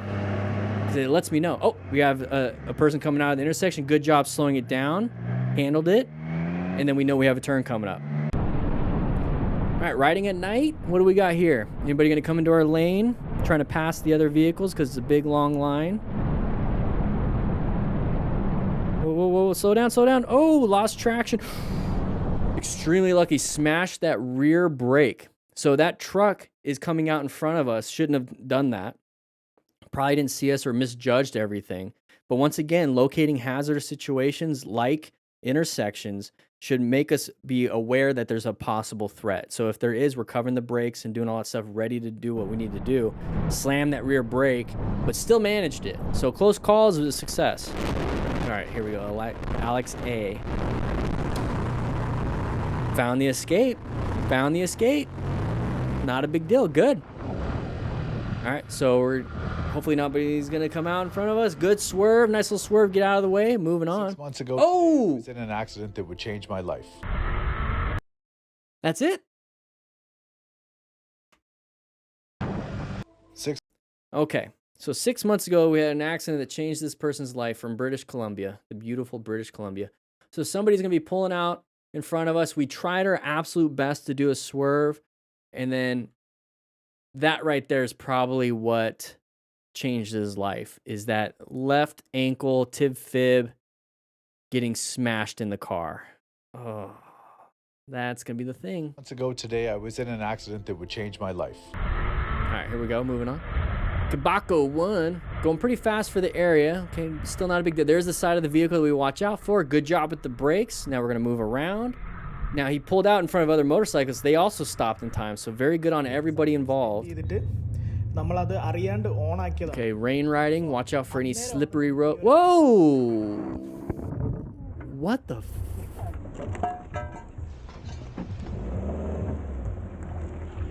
And they just took off. Big accident. Maybe they lost traction around the corner and gained it and went straight into him. One sec. Did they pull over? Nope. Just went to black. Just went to black because he passed out. Yeah, well, with that said, hope you guys ride safe, be safe, and grab a slice of pizza and then get out of here. All right, don't leave yet. Don't leave yet. We got more. So that's the 10 minutes. This is the one. All right. Let me can one of you guys turn on the fan? You know, I'll just do it.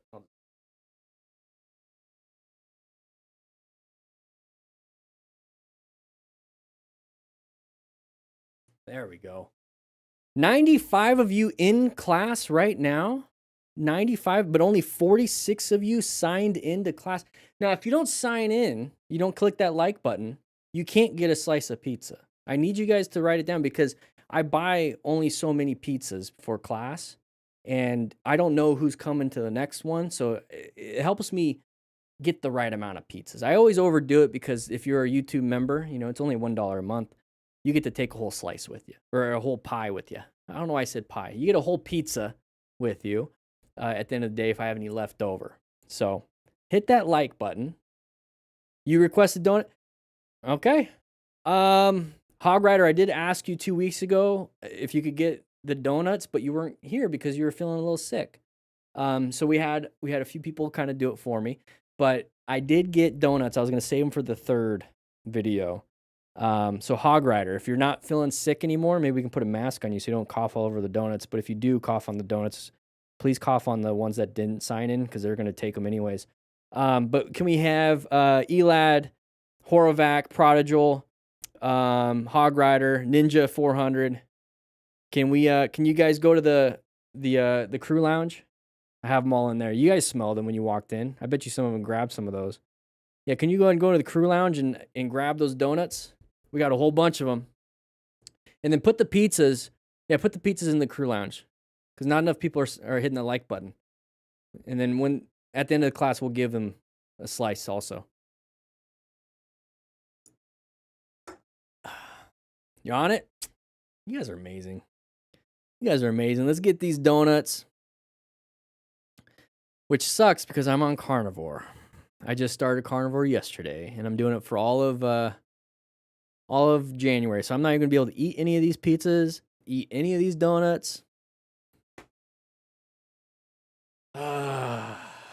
You can have my donut. I'll take your slice. All right, you guys can trade. I'm cool with trading as long as you hit that like button. You guys got them? You guys got the donuts? Nice. Guys, we got some donuts for you guys. I started carnivore at birth. Did for June, October, planning to start. Yeah, I started it back up. I've done it for like, I think the most 60 days, but I'll do 30 days here and there. And I always feel better. It's just the cravings I want to have a drink. You know, I want to have a slice of pizza and it messes me up. And then I get back into the old habit of I'm always going to have a pizza now. And then I gain my weight back. So I just need to be a little more disciplined on that. But I'm going to do carnivore for all of January. But we got donuts for you guys. 93 of you in class, but only 59 of you are going to get a donut. And that's the thing is if you sign in and you click that like button once, you get a pizza, you get a donut, you get to have leftovers, you get to have all that stuff. So just go ahead and hit that like button. Hit that like button. I wish I had tacos. We don't really have a taco place up here, up in the North Tucson area. There's some good places down south.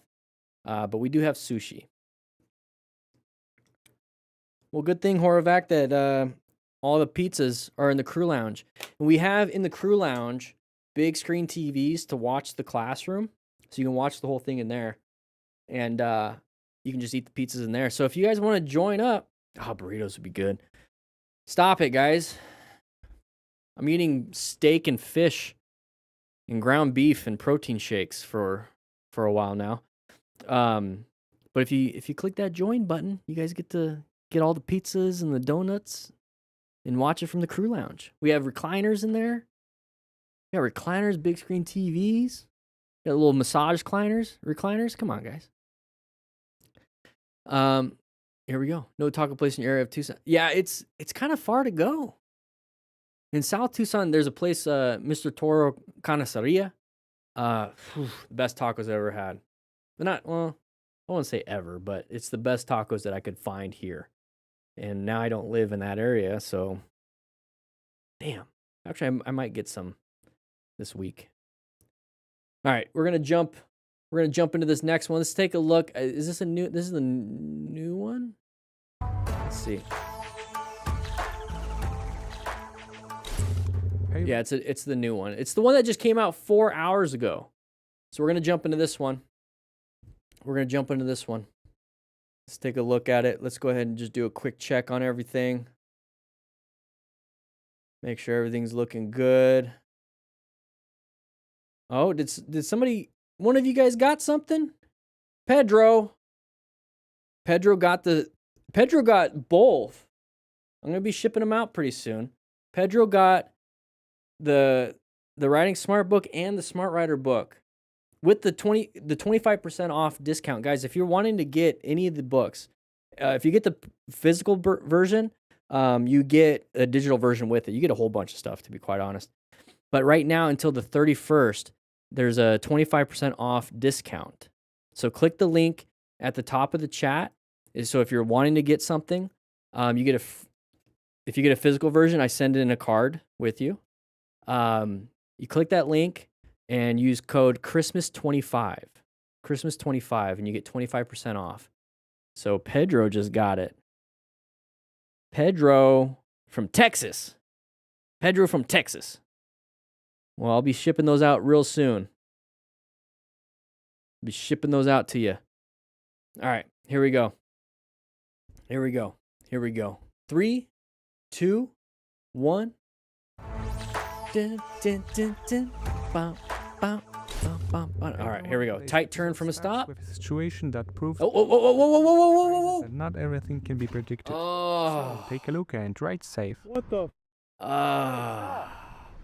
HYT 1766. Stop! Perfect. Stop! Okay, did exactly what he needed to do right there. I wouldn't try to race to get to him because you don't know if your bike is damaged. You got the information, you said it out loud. You could do that if you want. Okay. Stop! Okay. Pull over! Pull over! Pull over! What happened? Me! Oh, Me! Pull over! he doesn't even know what's going on. And that's dangerous. That's not a good thing. All right, so what I was going to point out, I want to give some tips here. I want to give a few tips here. Let's take a look at this right here. Look where he is. Now, part of what we do here with position for safety, locate hazardous situations, okay? All this other stuff. What we do is we come up to the stop sign and we stop behind the line, right? Okay? Now, here's the problem with that. Now, that's what you're supposed to do, and I'm sure he did that. I'm going to assume Avalanche did this. So he stopped there, but couldn't see past this or the tree trunk for any traffic coming out this way, right? Could not see. That is a line of sight issue. There's a line of sight issue there. So what he did was opened up the view, and this is what they teach you in the MSF, and I mention it in my book. Open up the view. So we're creeping up to here. Now we can see with line of sight. Now we can see around that corner. But if we're creeping up and staying right here, we have to be pretty sure that we're going to get going real soon, especially if it's a right-handed turn. Pretty simple. Because the problem that we have here, and you typically see this with larger vehicles. Let's go back just a little bit right here. Since we're sitting out so much, Episode starts with we have an issue with people cutting too soon to get into the lane and hitting us. A lot of people don't do these wider turns, which they should be doing. They should be doing wider turns. They're not. So that's one of the issues. Now, with big trucks and trailers, they do try to make this wide turn, but their back end gets super close. That's why I don't like sticking out too much. So overall, pretty bad situation. Now, we can say what we want to say about an elderly driver not seeing, not really paying attention, not really knowing what's going on. We can kind of go through that. But what can we do for us as the motorcycle rider? And so if we get hit surprises and not everything like this, good job getting off the bike so we're not, smashed in our leg. So take a look and ride safe. What the? So he's coming up to here and he has that camera on. So always, if you have the camera on, think about that. I have a camera on.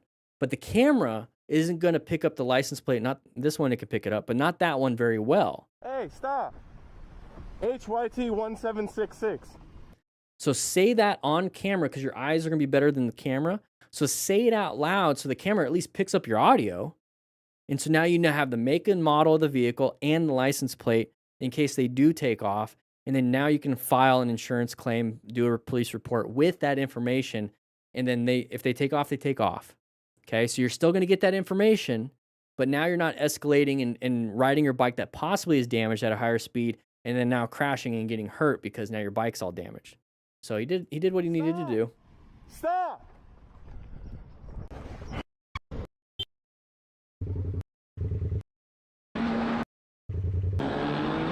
All right, big mob ride. Here we go, everybody. 3, 2, 1. All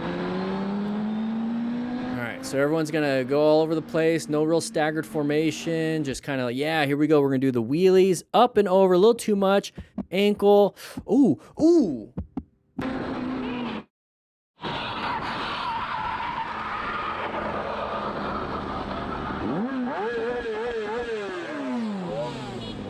What do we do here? What do we do here? Go run straight to the bike to make sure the bike's okay. Chill vibes while riding, but it had to be that one thing. I'm glad my friend is okay and alive. All right. He's not doing too well. He saw the limp. So why would he be limping on his right leg? That dude just did the splits. So we probably got a torn areas over here. And then we have the shoulder impact and the head impact. And then just road rash all over.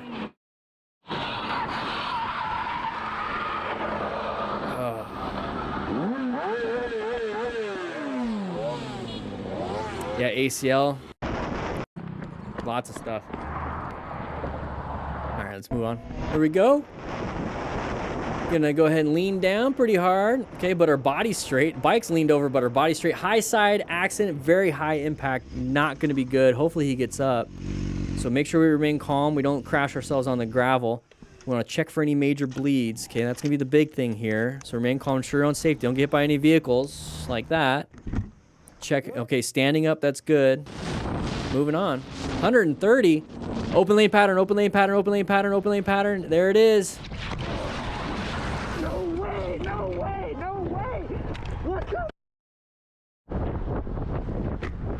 I feel like we've seen this before. Did he like repost? But that's it right there. So we're going 130, speeding into an open lane where there's vehicles ahead of us. That's the thing that we're supposed to be paying attention to. Open lane patterns, side of the vehicle patterns. That's all discussed in the new Riding Smart book, the plan method, where I go over all of that stuff. Guys, position for safety, locate hazardous Chapter 6, guys. We talk about the plan method in Chapter 6, and I even give you a video demonstration of these patterns so that we need to be paying attention to. So we're going fast. These cars see us way back there, and we're speeding up, and we become a hazard for them. So this car up ahead, this is the open lane pattern. Big open lane for us, stack of vehicles for them. What do people want to do when they're stacked in like that? They want to switch over to the open lane. So when we know that that's going to be the possibility, we need to slow it down, be very cautious coming into this hazardous situation, right? Locating him first. So this person wants to switch over because they slammed the people in front of them slammed the brakes, so they try to switch over, but they did check. They just checked right now. And they're like, oh crap, a motorcyclist. What do I do? So they go back and forth like, I don't want to hit the car in front of me, so I'm going to go for it. Hopefully the motorcycle rider is going to swerve. So everyone's in a bad spot, not paying attention, and this is what it looks like when dysfunction happens together. So for us, if we weren't speeding so fast, we would have been able to slow down in time. Okay, wear some gear. We've been able to slow down in time or even swerve as hard as we can at a slower speed because we weren't going super fast. That would have been an easy swerve compared to what we're doing right now. We're going too fast for everything. So overall, a mixture of problems. Got very lucky he did not go up and over that guardrail. That's a fatal fall right there. You're not going to survive that one. Got very lucky. Got very lucky. Very lucky. All right, here we go. Going fast here too. Going around this corner. Tucked in. Camera's on his face, so that's where his face is. 135 miles per hour. Going way faster than the flow of traffic. We have a turn coming up. Are we going to be able to make this turn? Nope. Nope. Lost like a split second of focus. You see the split second of focus being lost. Now, normally a split second of focus being lost is not a big deal when you're riding or driving. It's like, oh, quick little correction, not a big deal. I'm still on the road. But if you're going at a high rate of speed, you cannot be out of focus at all. Okay, and this is why a lot of people like to ride fast, because it's like, now I'm staying focused. I don't have to think about any of my problems. I just have to focus on this. You can still focus on your ride and not think about your problems at going at slower speed. If you make it more of a game, if you have this going through your head all the time. So right here, he's looking, lost focus. Now looks up. That's all it took. Pay attention. Just have the plan method going in your head. All right, here we go. Horseman guy. Are we gonna do a wheelie? No? Okay, watch out for any vehicles wanting to come out. Big lane. Oh. Pay attention to the lights, boys and girls. Don't do like I did as a beginner. It's a beginner. So, pay attention to lights. Did we have a light? Is that red light way over there for us? Like, why is it not? I can't see. It's the sun in the eyes thing.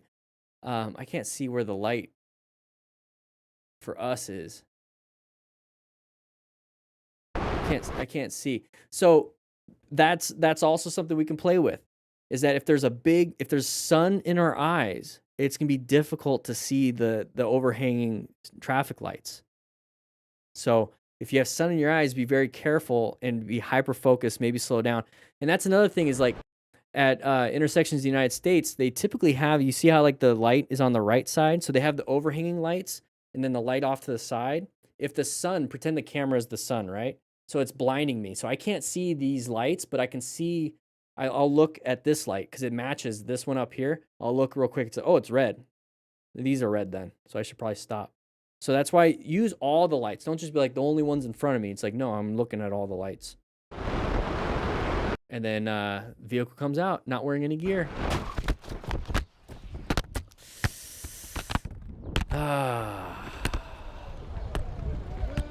That's for you in Europe. They're before the intersection. Thank you, Horovac. Appreciate that. You can go ahead and grab yourself an extra donut.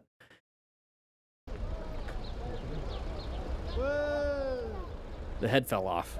Yeah. All right, here we go. Cruising, having a good time. Neat little camera angle. Okay, so we have a beep. We're counting down. So he's kind of all over the place, but not a big deal. He's off to the sides. I like being in the middle. Oh, sharp right, sharp left turn coming up ahead. What are we doing? I think this is a new rider just not really paying attention. He's all over the place. He just entered this way too fast. What are we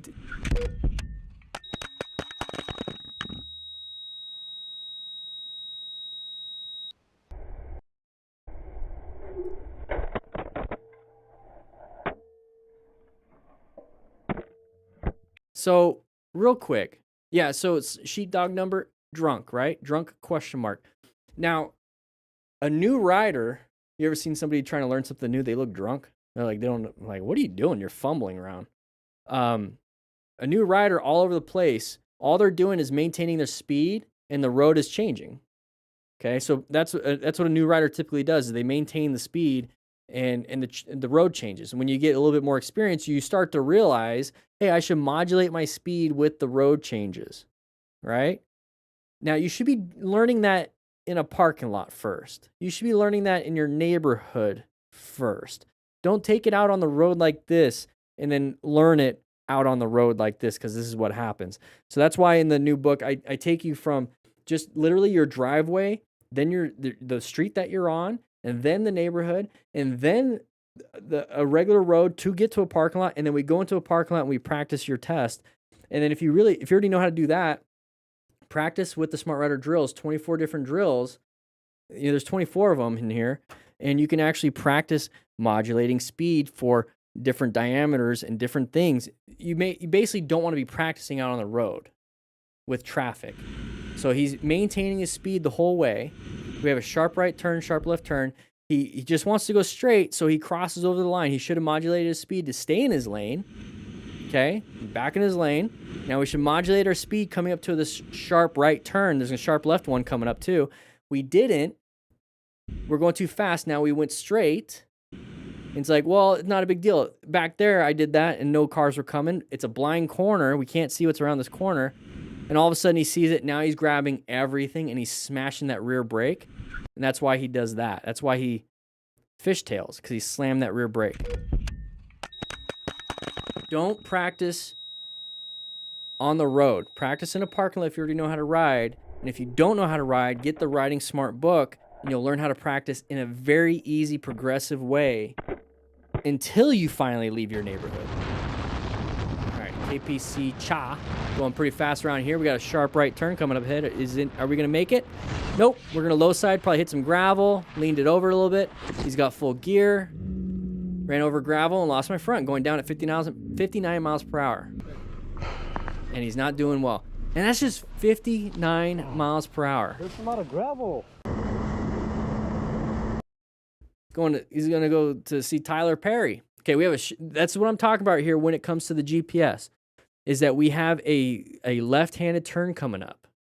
You see how, so if we're going into this left-handed turn really fast, we could have some issues. This rider admitted that he was a bit too excited after getting on this bike. We have a left-handed turn. It turned out to be a major mistake. So here's the left-handed turn. We went into it too fast. Now, you knew this turn was coming up because your GPS said it was coming up. So why are we going into the corner too fast? Utilize your phone mount. I have rock form, link in the description for a discount for a rock form mount. I use that very specifically for that reason, is so that we don't have this issue. I use it for this. We know that it's coming up. We know this turn's coming up right there. A major mistake. We knew it was coming up. Why are we going fast into it?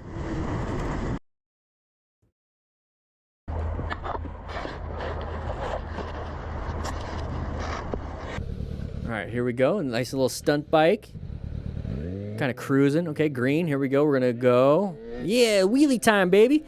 Woo! We're going to have some fun. No gear other than gloves and a helmet. And we're going to loop it and get road rash all over. Ooh, hit a curb, though. That could be an easy broken bone. But he's walking, though. That's good. Very lucky. High risk, but we're not mitigating anything. We're not mitigating anything without... We don't have any gear. Oh, I'm getting me dizzy. All right. Oh, bad. Everyone, hopefully remain calm. Get away from that. No. Let's go back a little bit. Oof. All right. So everyone's doing wheelies. Okay. Somebody fails. Okay. That's part of the deal. So he failed. There he goes. There's the impact. So we have right shoulder, his back. Overall, pretty bad situation. Now the goal is to not run into people, not run into the person, not run into the bike when we're in the group ride. But this is why I don't ride in group rides, because people always want to show off. All right, here we go. So we're riding, nice little ape hangers, little mini apes. Anybody wanting to come out like this? Swerve. Oh, just applied the brakes and went straight. Now you could do, at least he did something, right? At least he did something here. Now, typically what people do is they freeze. They don't do nothing. Or they honk the horn or rev bomb. Then we have issues. So at least he applied the brakes. Okay, you can do three things. Apply the brakes, swerve, or accelerate out of it. So at least he did that. Now, what can we do differently here? We have a small little gap here. We could have swerved a little bit to the right, swerved a little bit to the left. We were not going super fast. It could have been an easy maneuver. So as a learning opportunity here is that we have multiple things we can do. Braking sometimes does not work because our total stopping distance might be too far, too big for us to be able to stop in time. So you might have to swerve. And he tried right at the end. But it's important we go. Black Bessie Media, sharp left turn coming up ahead. We're going at a good speed. In this situation, Oh, we got a new the rider? bike to go straight. Or did we slow it down? Yeah, this is a slow down video. We're going 40. Yeah, it's slowed down. I was like, we're going at a pretty good speed. You notice how we have to slow it down on the video for me to be like, hey, pretty good speed. So that's the speed you should be going at. So he's going 60. That's, yeah, this isn't, he slowed it down. So if we slowed it down 50%, right? Let's say we did slow-mo 50%. So that means this looks like he's going 30. Right? So we're going 76. So we drop it down 50%. Let's say 70 for easy math. So this looks like we're going 35. So if it's a good speed looking like we're going 35, maybe you think we should probably go 35 on a turn that's probably recommending 35 or less. See, this looks like a good speed for the road, but we're going way too fast. And our buddy applied the brakes probably appropriately. He's doing trail braking.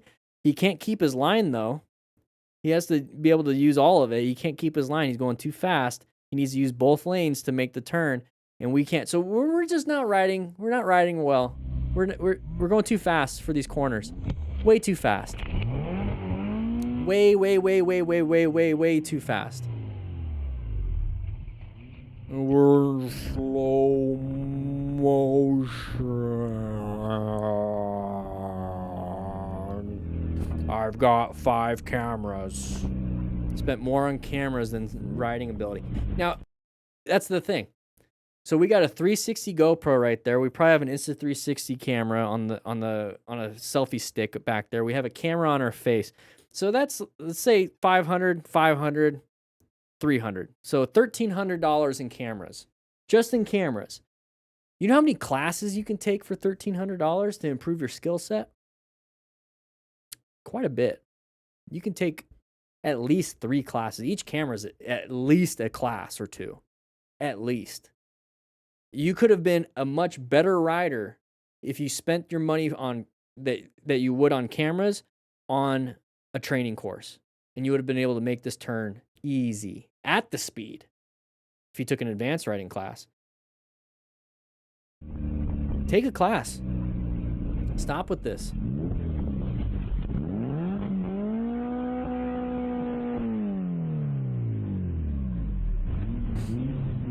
Don't do this.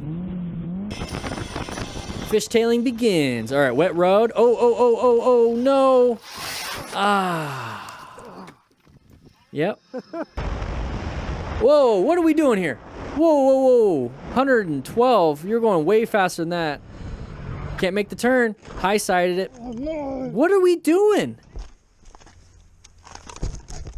What are you doing? Trying to run from the cops? 134. Now, why did he get so close? Those of you that do this stupid stuff, and I do it at slow speed when I'm going through parking lots. But why is he getting to the gutter? Just look at this image. He's going 134, I'm assuming miles per hour. Let's just say miles per hour. We'll do kilometers. 134 kilometers an hour. That is roughly 80 plus miles an hour.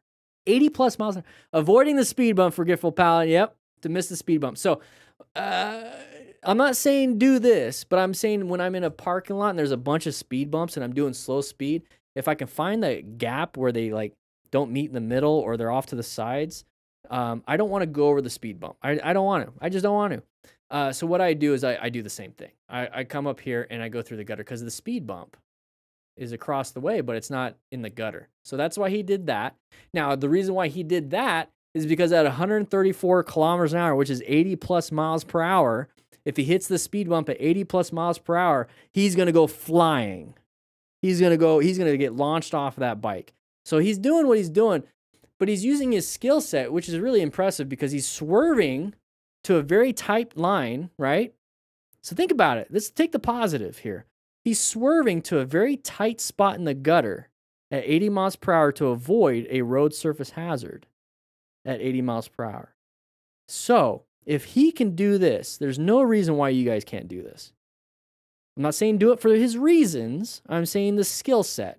Take his skill, of moving over here. Now, his other skills, like this, maintaining his speed, when he knows that there's a roundabout coming up, he's slowing down, but he's not, I mean, he's slowed down by half-ish. So now he's going 40. You need to be slowing down to 20 max. So he's going double the speed into, now he's finally going there, but he's already losing traction. He's basically slamming the brakes. That's why the speedometer is going down.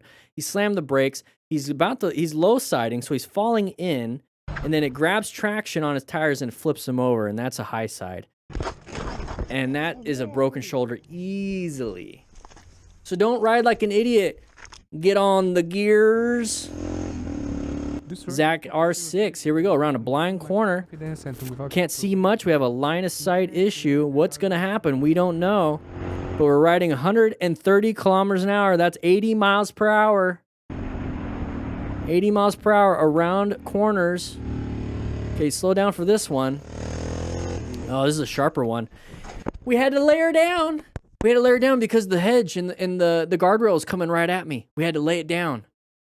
You see how this, like, this turn right here? Oh, easy, nice little wide arcing turn. Pretty wide arcing turn. Whoa, that turn does not look the same. It looks way sharper, and I just accelerated after the turn. I did the outside, inside, outside. I slowed it down until I got to the apex, and then I accelerated out. Because I'm a road racer. I watch MotoGP. I watch all these people on YouTube that tell me this is what I got to do. Oh, but what's this? Uh-oh, I'm accelerating into a very sharp 90-degree turn. Uh-oh. I don't know what to do for that. Nobody's ever taught me that. They only taught me how to make corners fast. Nobody taught me how to deal with this. Panic. Boom. Smash the front brake. Panicked. Dumps the bike. Motorcycle training in YouTube or whatever, anywhere you get your training, the main goal of motorcycle training nowadays is how to get through the road, how to get home, how to get whatever as efficiently as possible. Now, efficiently as possible in the motorcycle culture, it means fast as possible. Now, I am teaching how to get home efficiently as possible, but my way of efficiency is getting home. I want you to get home. I don't want you to get home as fast as possible. That's not efficiency in my mind. Efficiency in my mind is making it home without damage, without close calls, without crashes, without any issues. If it takes you a little bit longer to get home, you still get home. That's efficient riding to me. I'm trying to do something different here when it comes to riding a motorcycle. I don't care about efficiency in speed. I care about efficiency in preserving your life. So right here, we've been going super fast, trying to get like efficient, and then here we failed. So are you going to get home faster now? You saved like 30 seconds over the course of your 30-minute ride by speeding, and now you're going to spend 30 minutes on the side of the road. Did you get home fast? No. You got home later than you would with injuries, with damage to your bike.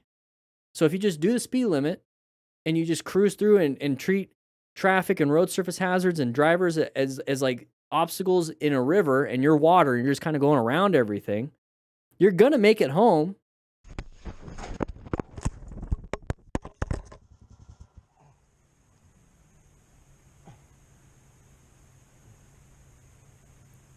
All right, here we go. Beautiful. Oh, what the? A short reminder of why keeping a safe distance, especially when riding Whoa! in a group, is absolutely crucial. I was gonna say beautiful view. I'd just be cruising with this beautiful view, and then somebody decided to run into us.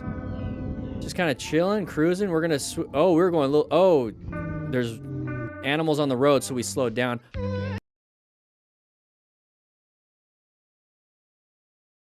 Let's get the Chinese symbols off.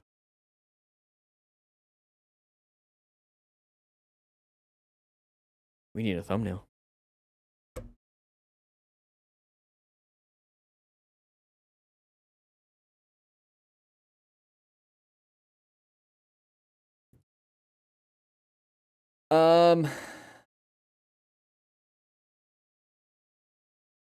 Damn, that sucks.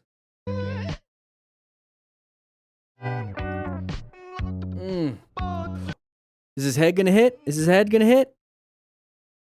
Oh!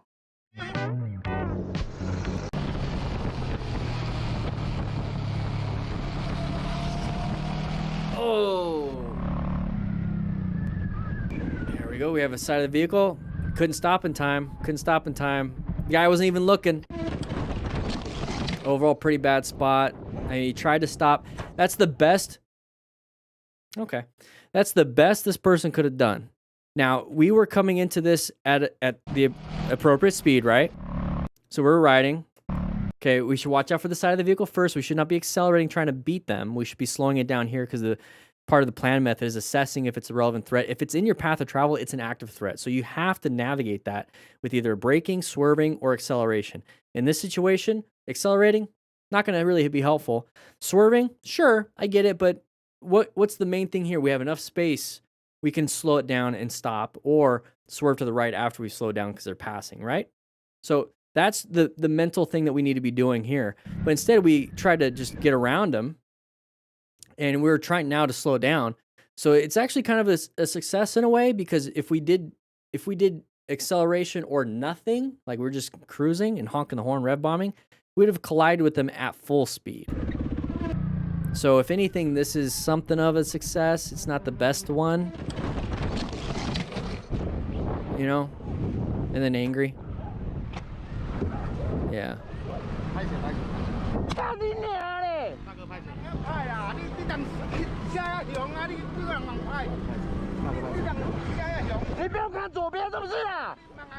Very angry.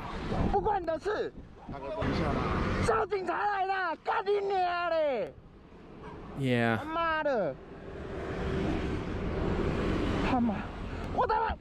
Sprocket Rocket? Which one did I review after the crash? And this is for members only. I'm going to cut this out for everyone else. But is it the guy with all the road rash? Oh, dude. No. Don't do that. Don't do that.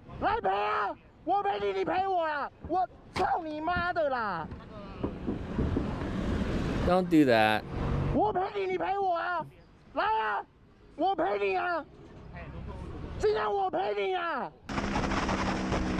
All right. Don't do that. Don't do that. Don't do that. Don't do that. All right, here we go. We're going to be running into this. Let's take... Oh, whoa. All right, let's take a look. Let's take a look at this one. Up and over. He hit that little pylon thing in the curb. So those little pylons, they're actually really hard. They look a little soft when you're driving by them. They're really hard. Do not stick your hand out to touch them. Like, ooh, like little soft cones. Yeah, boom. And then hit.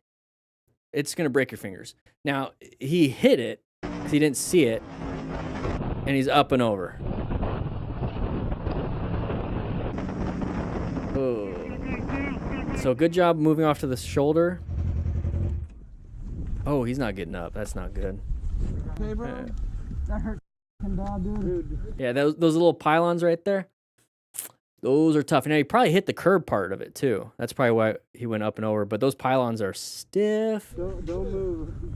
Yeah, it might be two bikes. All right, here we go. Going around the corner. We have a sharp left turn. 20 miles per hour recommended after this. There's that sharp turn. See, the signs will warn you. So what are we doing here? Going a little too fast for the corner. Went wide, hit the gravel on the side of the road. Boom, dumped it. Pay attention to the signs, everybody. It's kind of simple. Going a little too fast. It's recommended 20 for a reason. Have I touched the cones? How would I know? Yes, I have. Oh, man. Anybody's ridden in rain like this?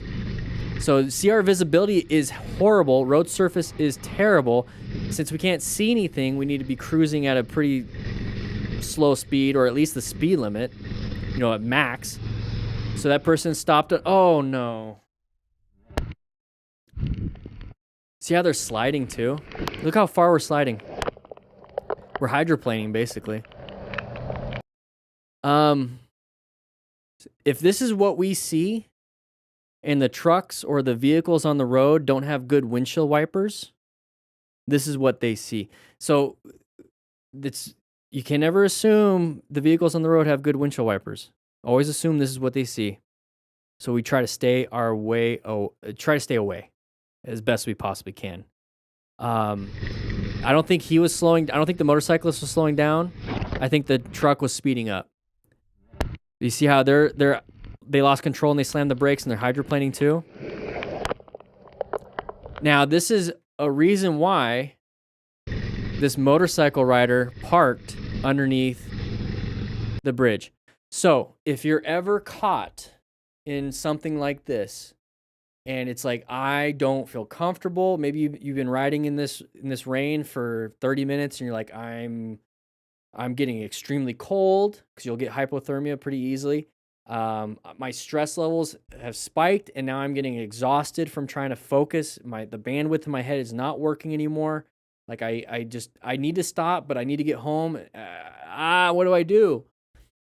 You can park under an underpass like this, park your bike as far to the right as possible, and stand next to the pylons like he's doing. You'll be out of the rain. Go to take your jacket off and all this other stuff off.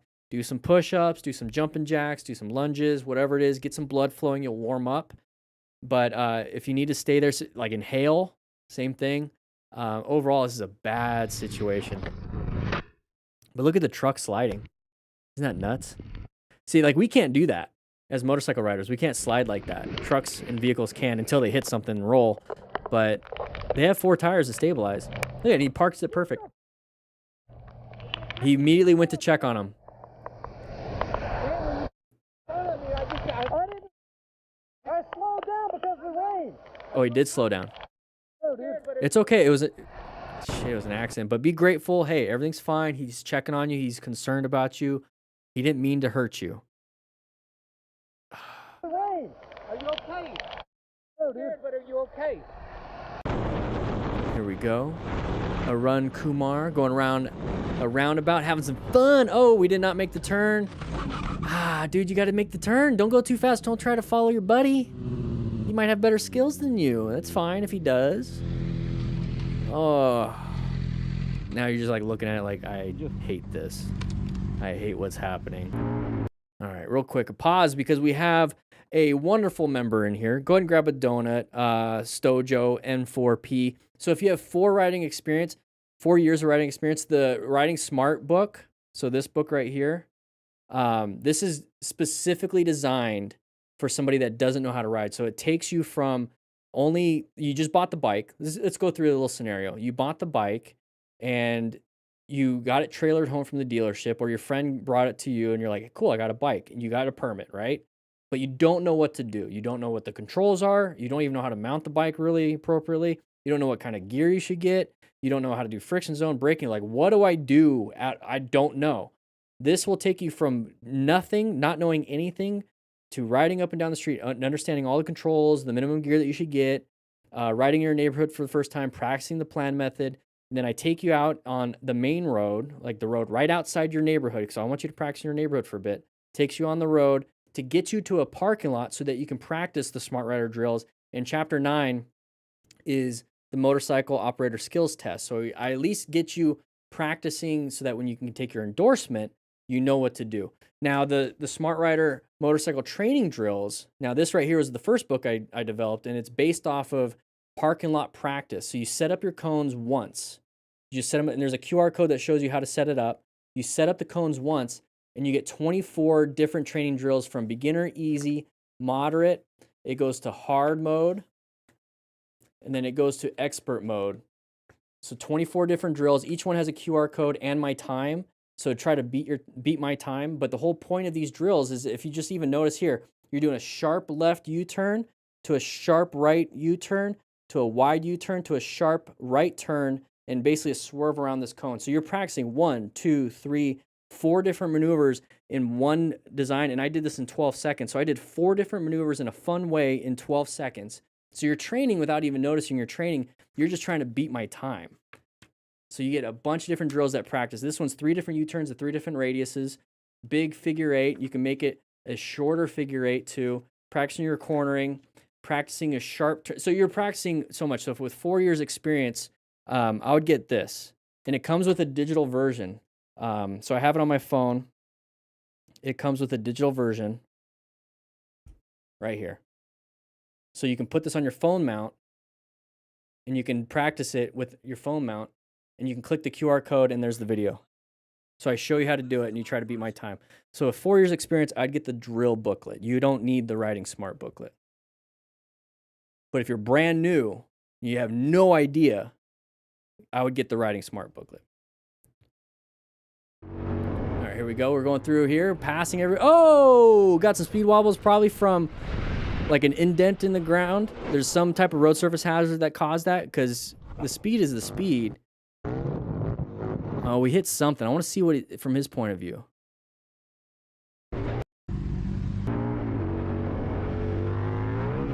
I think that right there. That's all it took. You can see very slightly. So this is a different road surface and this is a different road surface. This looks like either this is a repair, this road right here is a repair and it's like a slight little bump. So when he goes over the bump, that's what causes it. And he's dumping the bike. Yeah, it looks like there was a groove. See how like you can't predict everything? So he's got full leathers and full gear. So it's going to mitigate as much injury as possible. All right, Algie's sharp left turn coming up ahead. Oh! Ooh.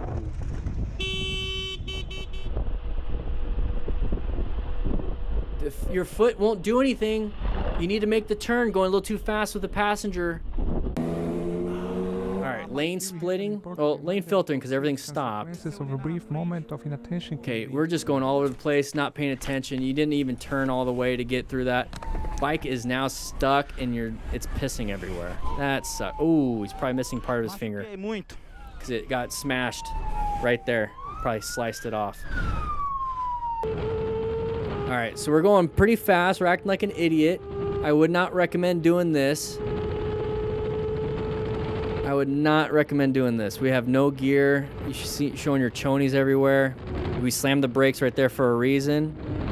People are passing us, and we hit something. We can't really see much, but at that speed, he's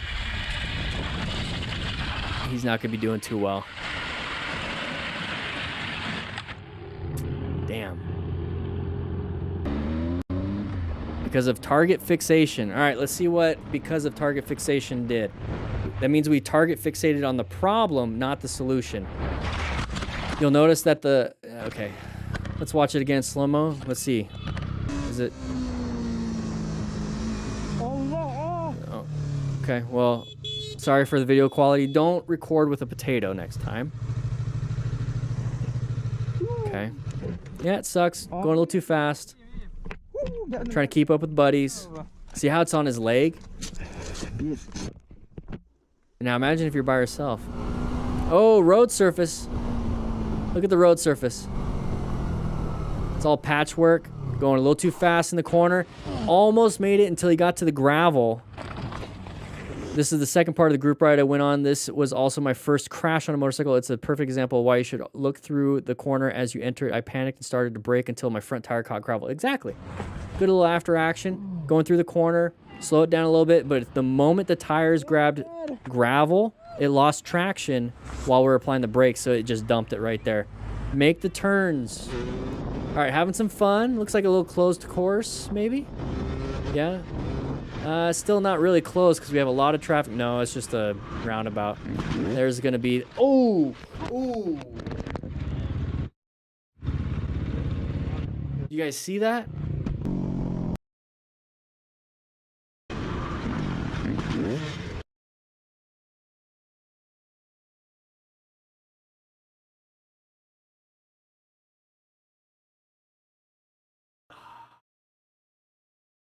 Stojo, thank you for the donation. Yeah, get the Smart Rider drills. You'd like it. And if you're international, get the digital because I haven't. There's only a few places I ship internationally for the physical book. That's gonna hurt.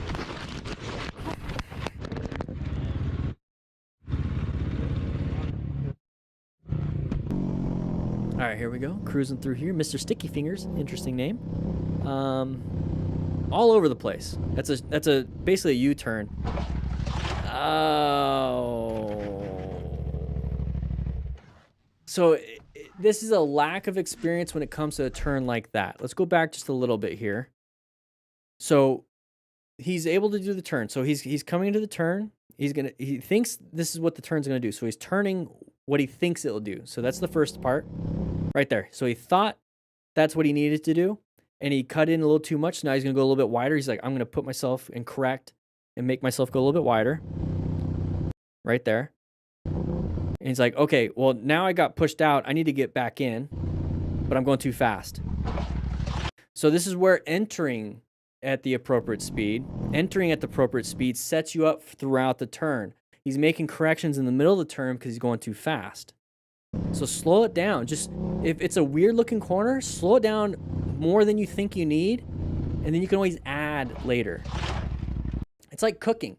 It's like, well, I like salt, so I'm gonna put a bunch of salt in it. Well, you can't take the salt out of the dish anymore. And so now you're stuck with it. Now you got to make more to dilute the salt. So if you're making something, you're like, I like salt. I'm going to put a little bit of salt. Make the food, taste it. Needs a little bit more salt. A little bit more salt. Needs a little bit more salt. Perfect. That's what you do when it comes to cooking. You don't just dump a bunch of salt in and now you're like, it's way too salty. There's nothing you can do. There's nothing you can do. Same thing with corners. You're coming into a corner, you're like, I like speed. I'm going to give it a lot of speed. Ah, crap. I messed it all up because I gave it too much. You go into the corner, you're like, I like speed. A little bit of speed. Making through the corner, I think I could do a little bit more. A little bit more speed. I think I could do a little bit more. Oh, perfect. Same thing. Do the little bit first. Just a little bit. A little bit. I'm all salty. Hog rider. All right, here we go. The Swedish pancake make. Okay. Oh, going a little bit too wide. Ooh. Ooh, hit his face. Did you see that? Did you see that? Okay, this is really bad.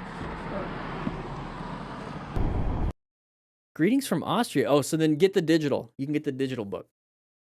They'll be instant download for you. All right, so we're coming up to here. Crest of the hill, can't see around the corner. And then it's a sharp turn. I'm not going to make it. Starts to Flintstone it a little bit. Dumps the bike, and then the head hits the curb hard. And there's the bounce of the head. It's hard to see. But that's the point, is that when we're going over a crest of the hill, what's on the other side? I don't know. So I'm going to go slowly to the crest of the hill, because I like to treat it as a blind vertical corner, like a blind left corner or blind right corner. I can't see what's over this vertical corner. Kind of a weird thing. But I can't see, so I'm going to slow it down until I can see, and then I'm either going to speed up, turn, or whatever I need to do. So if we're just maintaining our speed, and it's like, oh crap, there's a sharp left turn, you can barely see the chevrons. Now I have to slow down going downhill? Yeah, he's guarding the left arm. It's damaged, it's hurting. It's probably stopping a major bleed. All right, here we go. Moto Mango going around a corner. Oh, applied the rear brake too hard. Up and over, high-sided. No. Slow it down before a corner. No! Slow it down before a corner. All right, here we go. J Street Garage. Once again, cornering problems, everybody. Slow it down going into a corner. Stop doing this. You don't have to go fast around every corner. You can just make the corner. Just kind of cruise, kind of chill. Beautiful area, beautiful scenery. I'm on a motorcycle. Everything is great. Just too fast. You see the common problems? Oh, God. See the common problems, everybody? Oh, he's good. Scared the crap out of him. So, guys, slow it down. There's no reason to be speeding around corners, even though it's fun. I get it, but I'd rather make it home. With that said, grab yourself a donut. And I'll see you guys on the next one. All right. So that's that one. But I've been paying attention. I've been paying attention, Sprocket Rocket. Been paying attention. We got Sprocket Rocket right up here. But before we jump into that one second. My girlfriend texted me.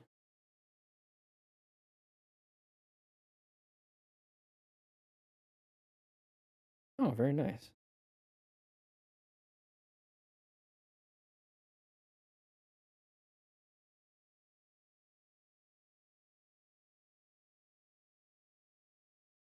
All right, here we go. But it's a racing bike. It meant to go fast. Exactly. All right, let's take a look at this one. So this is, let's see the video.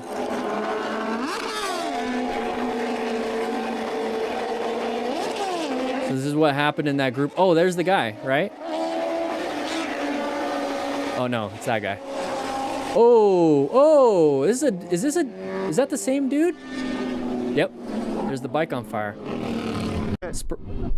Sprocket, are you the one on the camera? So bike's on fire, it is what it is, that's done. See how everyone's looking and watching?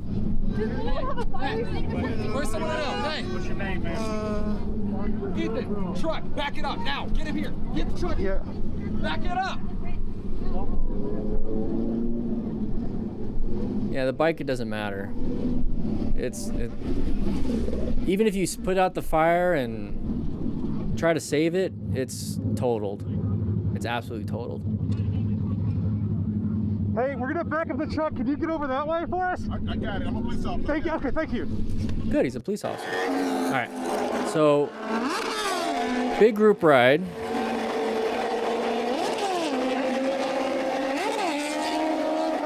So this is you. So I'm assuming, I mean, it's a group ride. It's hard to see. I get it, guys. We have a guy in the back with a camera recording this guy. So, I mean, it's one of those mob rides where we can get content. We get some cool shots. We can do all that fun stuff, right? We can do all that. It's just that when that's the mentality of it, we start having issues when it comes to people wanting to like show off for the camera to get that really cool photo. It's almost like posing, right? We're posing, but we're traveling at a high rate of speed. Now, how did this guy crash? Looks like he crashed into somebody else.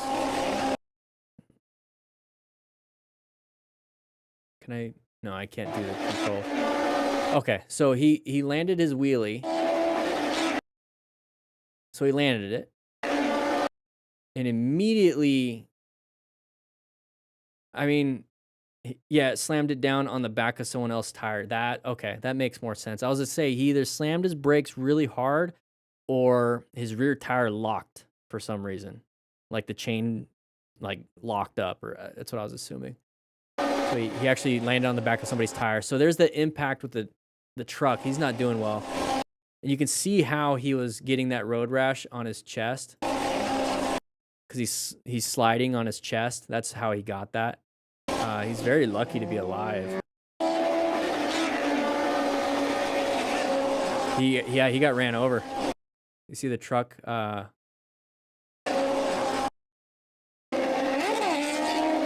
See the truck move like it ran over something? Yep.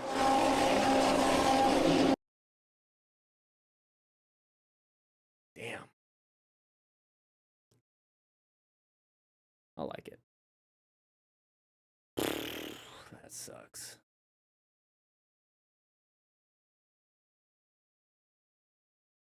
That sucks. You know what? I think we were gonna do 3, but I have a headache. I need to drink some water. I need to eat some food. So we're just gonna do 2 videos today. I'll save that one for next week. That'll be one of the first ones of the new year. But you don't have to leave just yet. Let's go ahead. Let's go hang out in my dorm room. All right. Yeah, I need to hydrate. But if you guys want to get a trauma kit, Tremoto, I got one. It's pretty fun. Tremoto. Got a lot of stuff in here. I have my own. I have a fanny pack with a bunch of my own stuff that I keep in my vehicle, and I use. I basically keep it wherever I go, so I'll put it on my waist when I'm riding. But that one, they have like drop leg. They have like you can attach it to your belt, and that's the one I keep in the house, just in case I need to get to something. Because you never know, you can accidentally cut yourself in the kitchen, or you take a fall.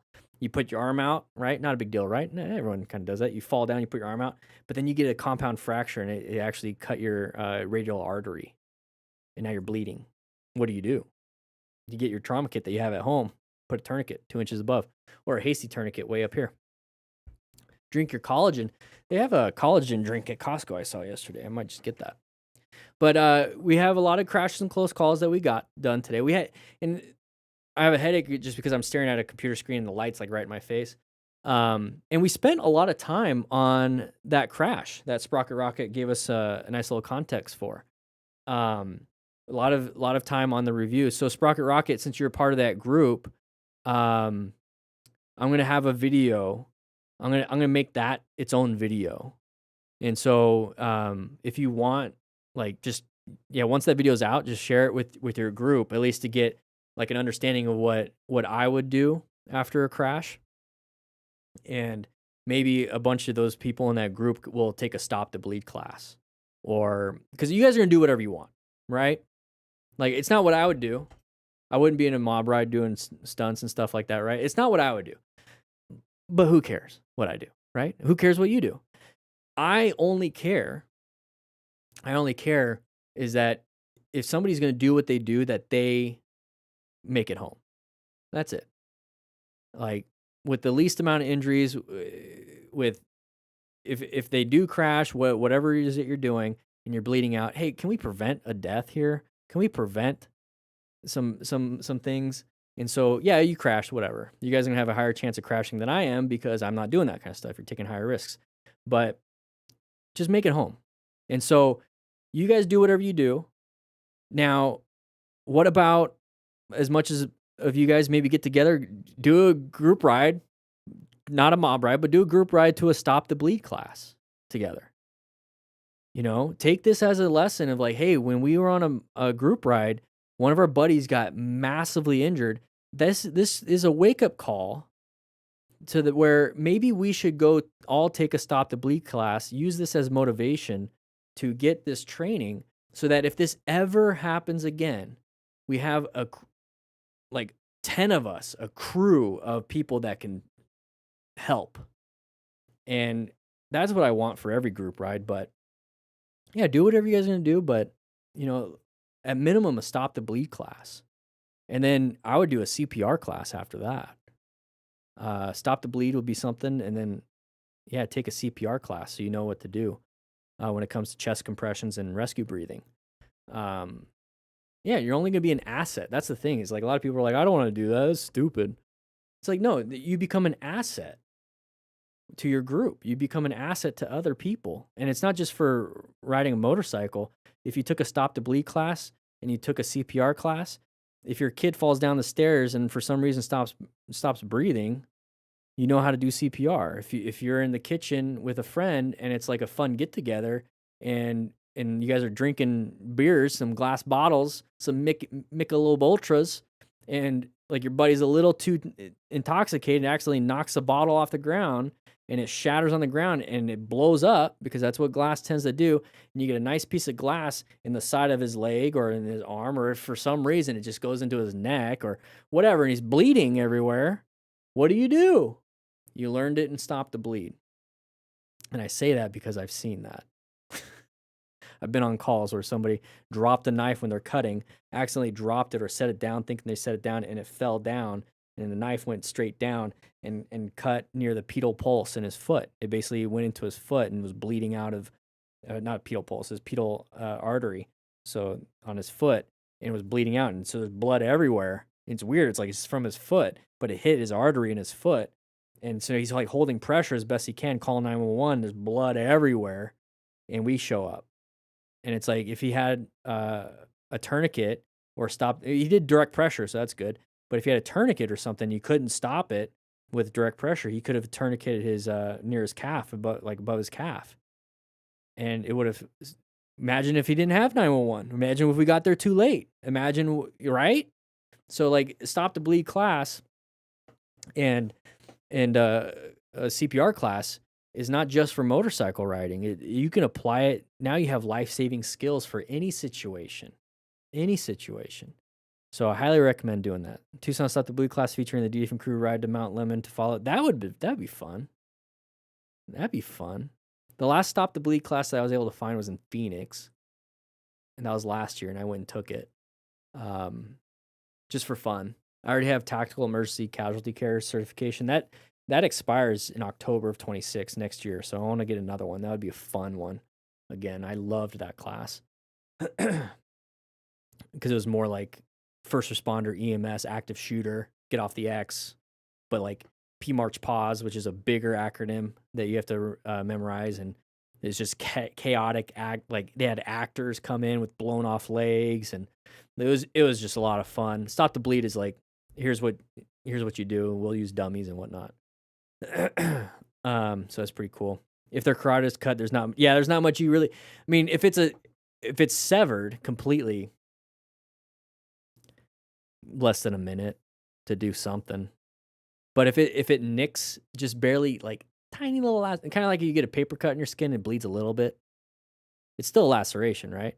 But imagine like just a little piece of shrapnel just barely paper cutted your artery. It's gonna bleed pretty good, but you're able to if it got that far, there's gonna be an open wound, so you can pack the wound.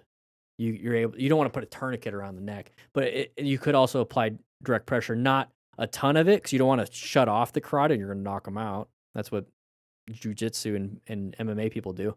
But you can put enough pressure to where it seals up that tiny little nick of an artery. So at the end of the day, what do? Like if they're bleeding out of their neck, the only thing you can do is direct pressure and hopefully stop the bleed. But calling 911 as immediately as possible to get the chain of survival so we can get surgery as quick as possible. Because you're not going to get surgery if you just stand there with your hand on their neck like that.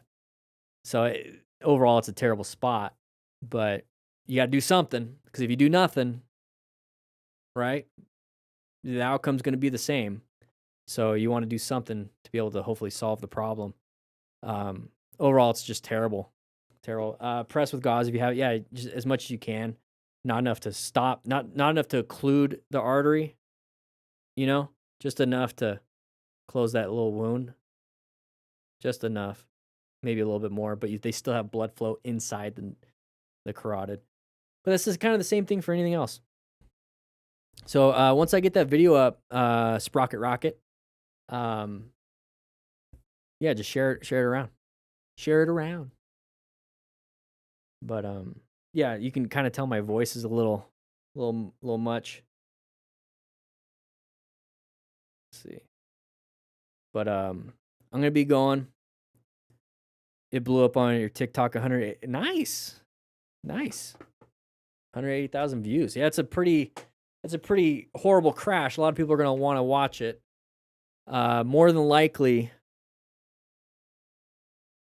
Well, I don't know, because I didn't get that view. I was gonna say I'll post a YouTube short on it, and maybe I'll get 181,000 views. No, I'm just kidding. Hopefully he's doing fine. In fact, I'll stay on for another 5 minutes. I know the chat's a little bit delayed, not by much, but you guys have to type and I get to talk. Like, how long ago was that? And like any updates on that rider? Because it was a pretty bad crash. It looked like, when we saw the original video, it didn't show the crash, so I was just going off the mechanism of injury and what could have happened. But it looked like he definitely hit his head hard. But obviously the body, he got ran over, so that's not good. So if his head hit hard, it can explain possibly the shocky symptoms that he was having. But if he hit his head that hard, he has a TBI. Back beginning of November, rude. He's doing better. Back beginning of November, messed up his back spine. He lost feeling in his right arm, but I believe. So that's probably the arm that got ran over. The helmet saved his life from the truck run. Oh, it ran over his head. Oh. So the helmet did save his life, Probably got nerve damage in his right arm. Probably when he fell to the right, shoulder impact, and then people are like, when people think of like can't move the arm, they're like, broken bones and muscles not working anymore, ligaments are torn, so you lose structural stability. But if you damage the nerves, you can have the healthiest muscles and tendons and bones, but if there's no nerve tissue to fire, contract, and release, you're not going to be able to use that arm. So you remember you have like a nerve bundle. So think about how does your arm get nerves from the spine, right? So everything spreads off from the spine like this, right? So all the way off the spine. So if you break something right here, like this gets all messed up. So this is where this nerve bundle comes out. So it goes through the arm. So if you damage the shoulder, that's where it can break it off. Think of like the shoulder part is kind of part of your spine in a way when it comes to nerves. And so then now the rest gets messed up. So you fractured his 7th rib too, just trying to remember. Yeah, so like if you hit hard enough, you could damage the nerves. It's not always like I have a spinal injury. Spinal injury it's both sides that get messed up. So if you break the spine there, both sides are messed up. If it's just the right arm, probably had nerve damage from hitting that right shoulder. Damn, that sucks. Scott Ryder Brian, what happened? Oh, Israeli bandages? They're good. They have their use cases.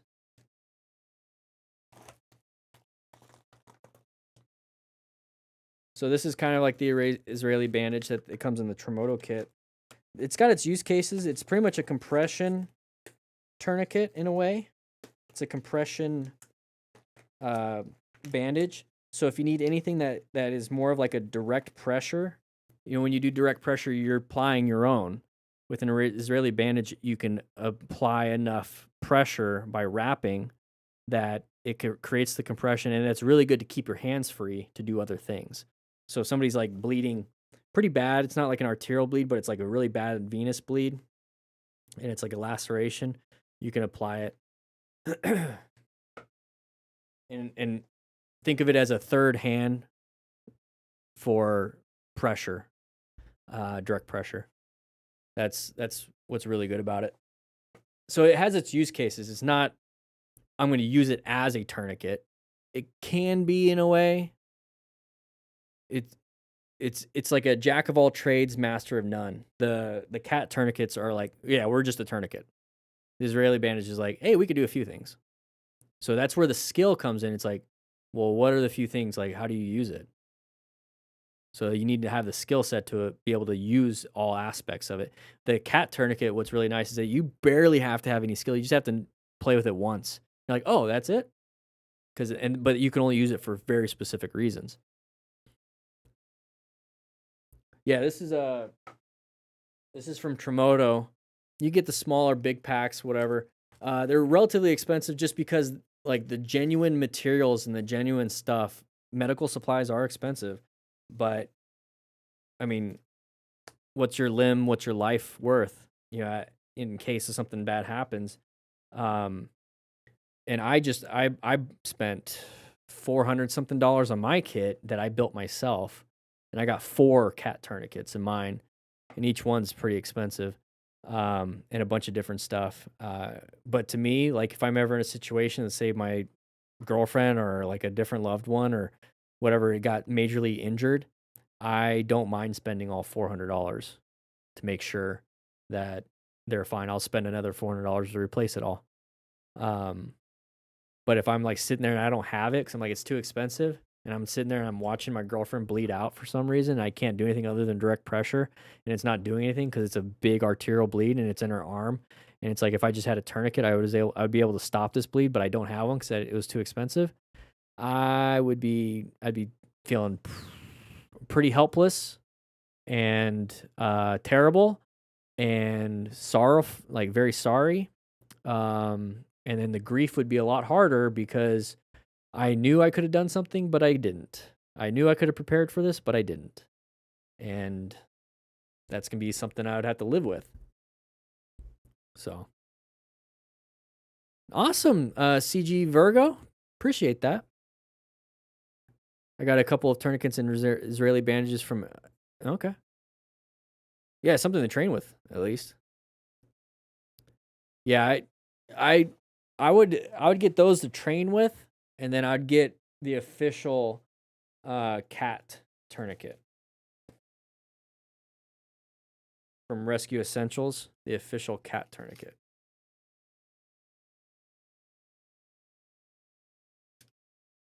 And I haven't set this up for quick response yet. I have all my other ones set up for quick response. You can actually set them up to where it's like you basically just, you can throw it on super quick. Right now it's not set up. But yeah, guys, I gotta get going. My throat's starting to hurt a little bit. And I'm gonna take the dogs out. I'm gonna eat something real quick. And I'll see you guys later. All right. Bye.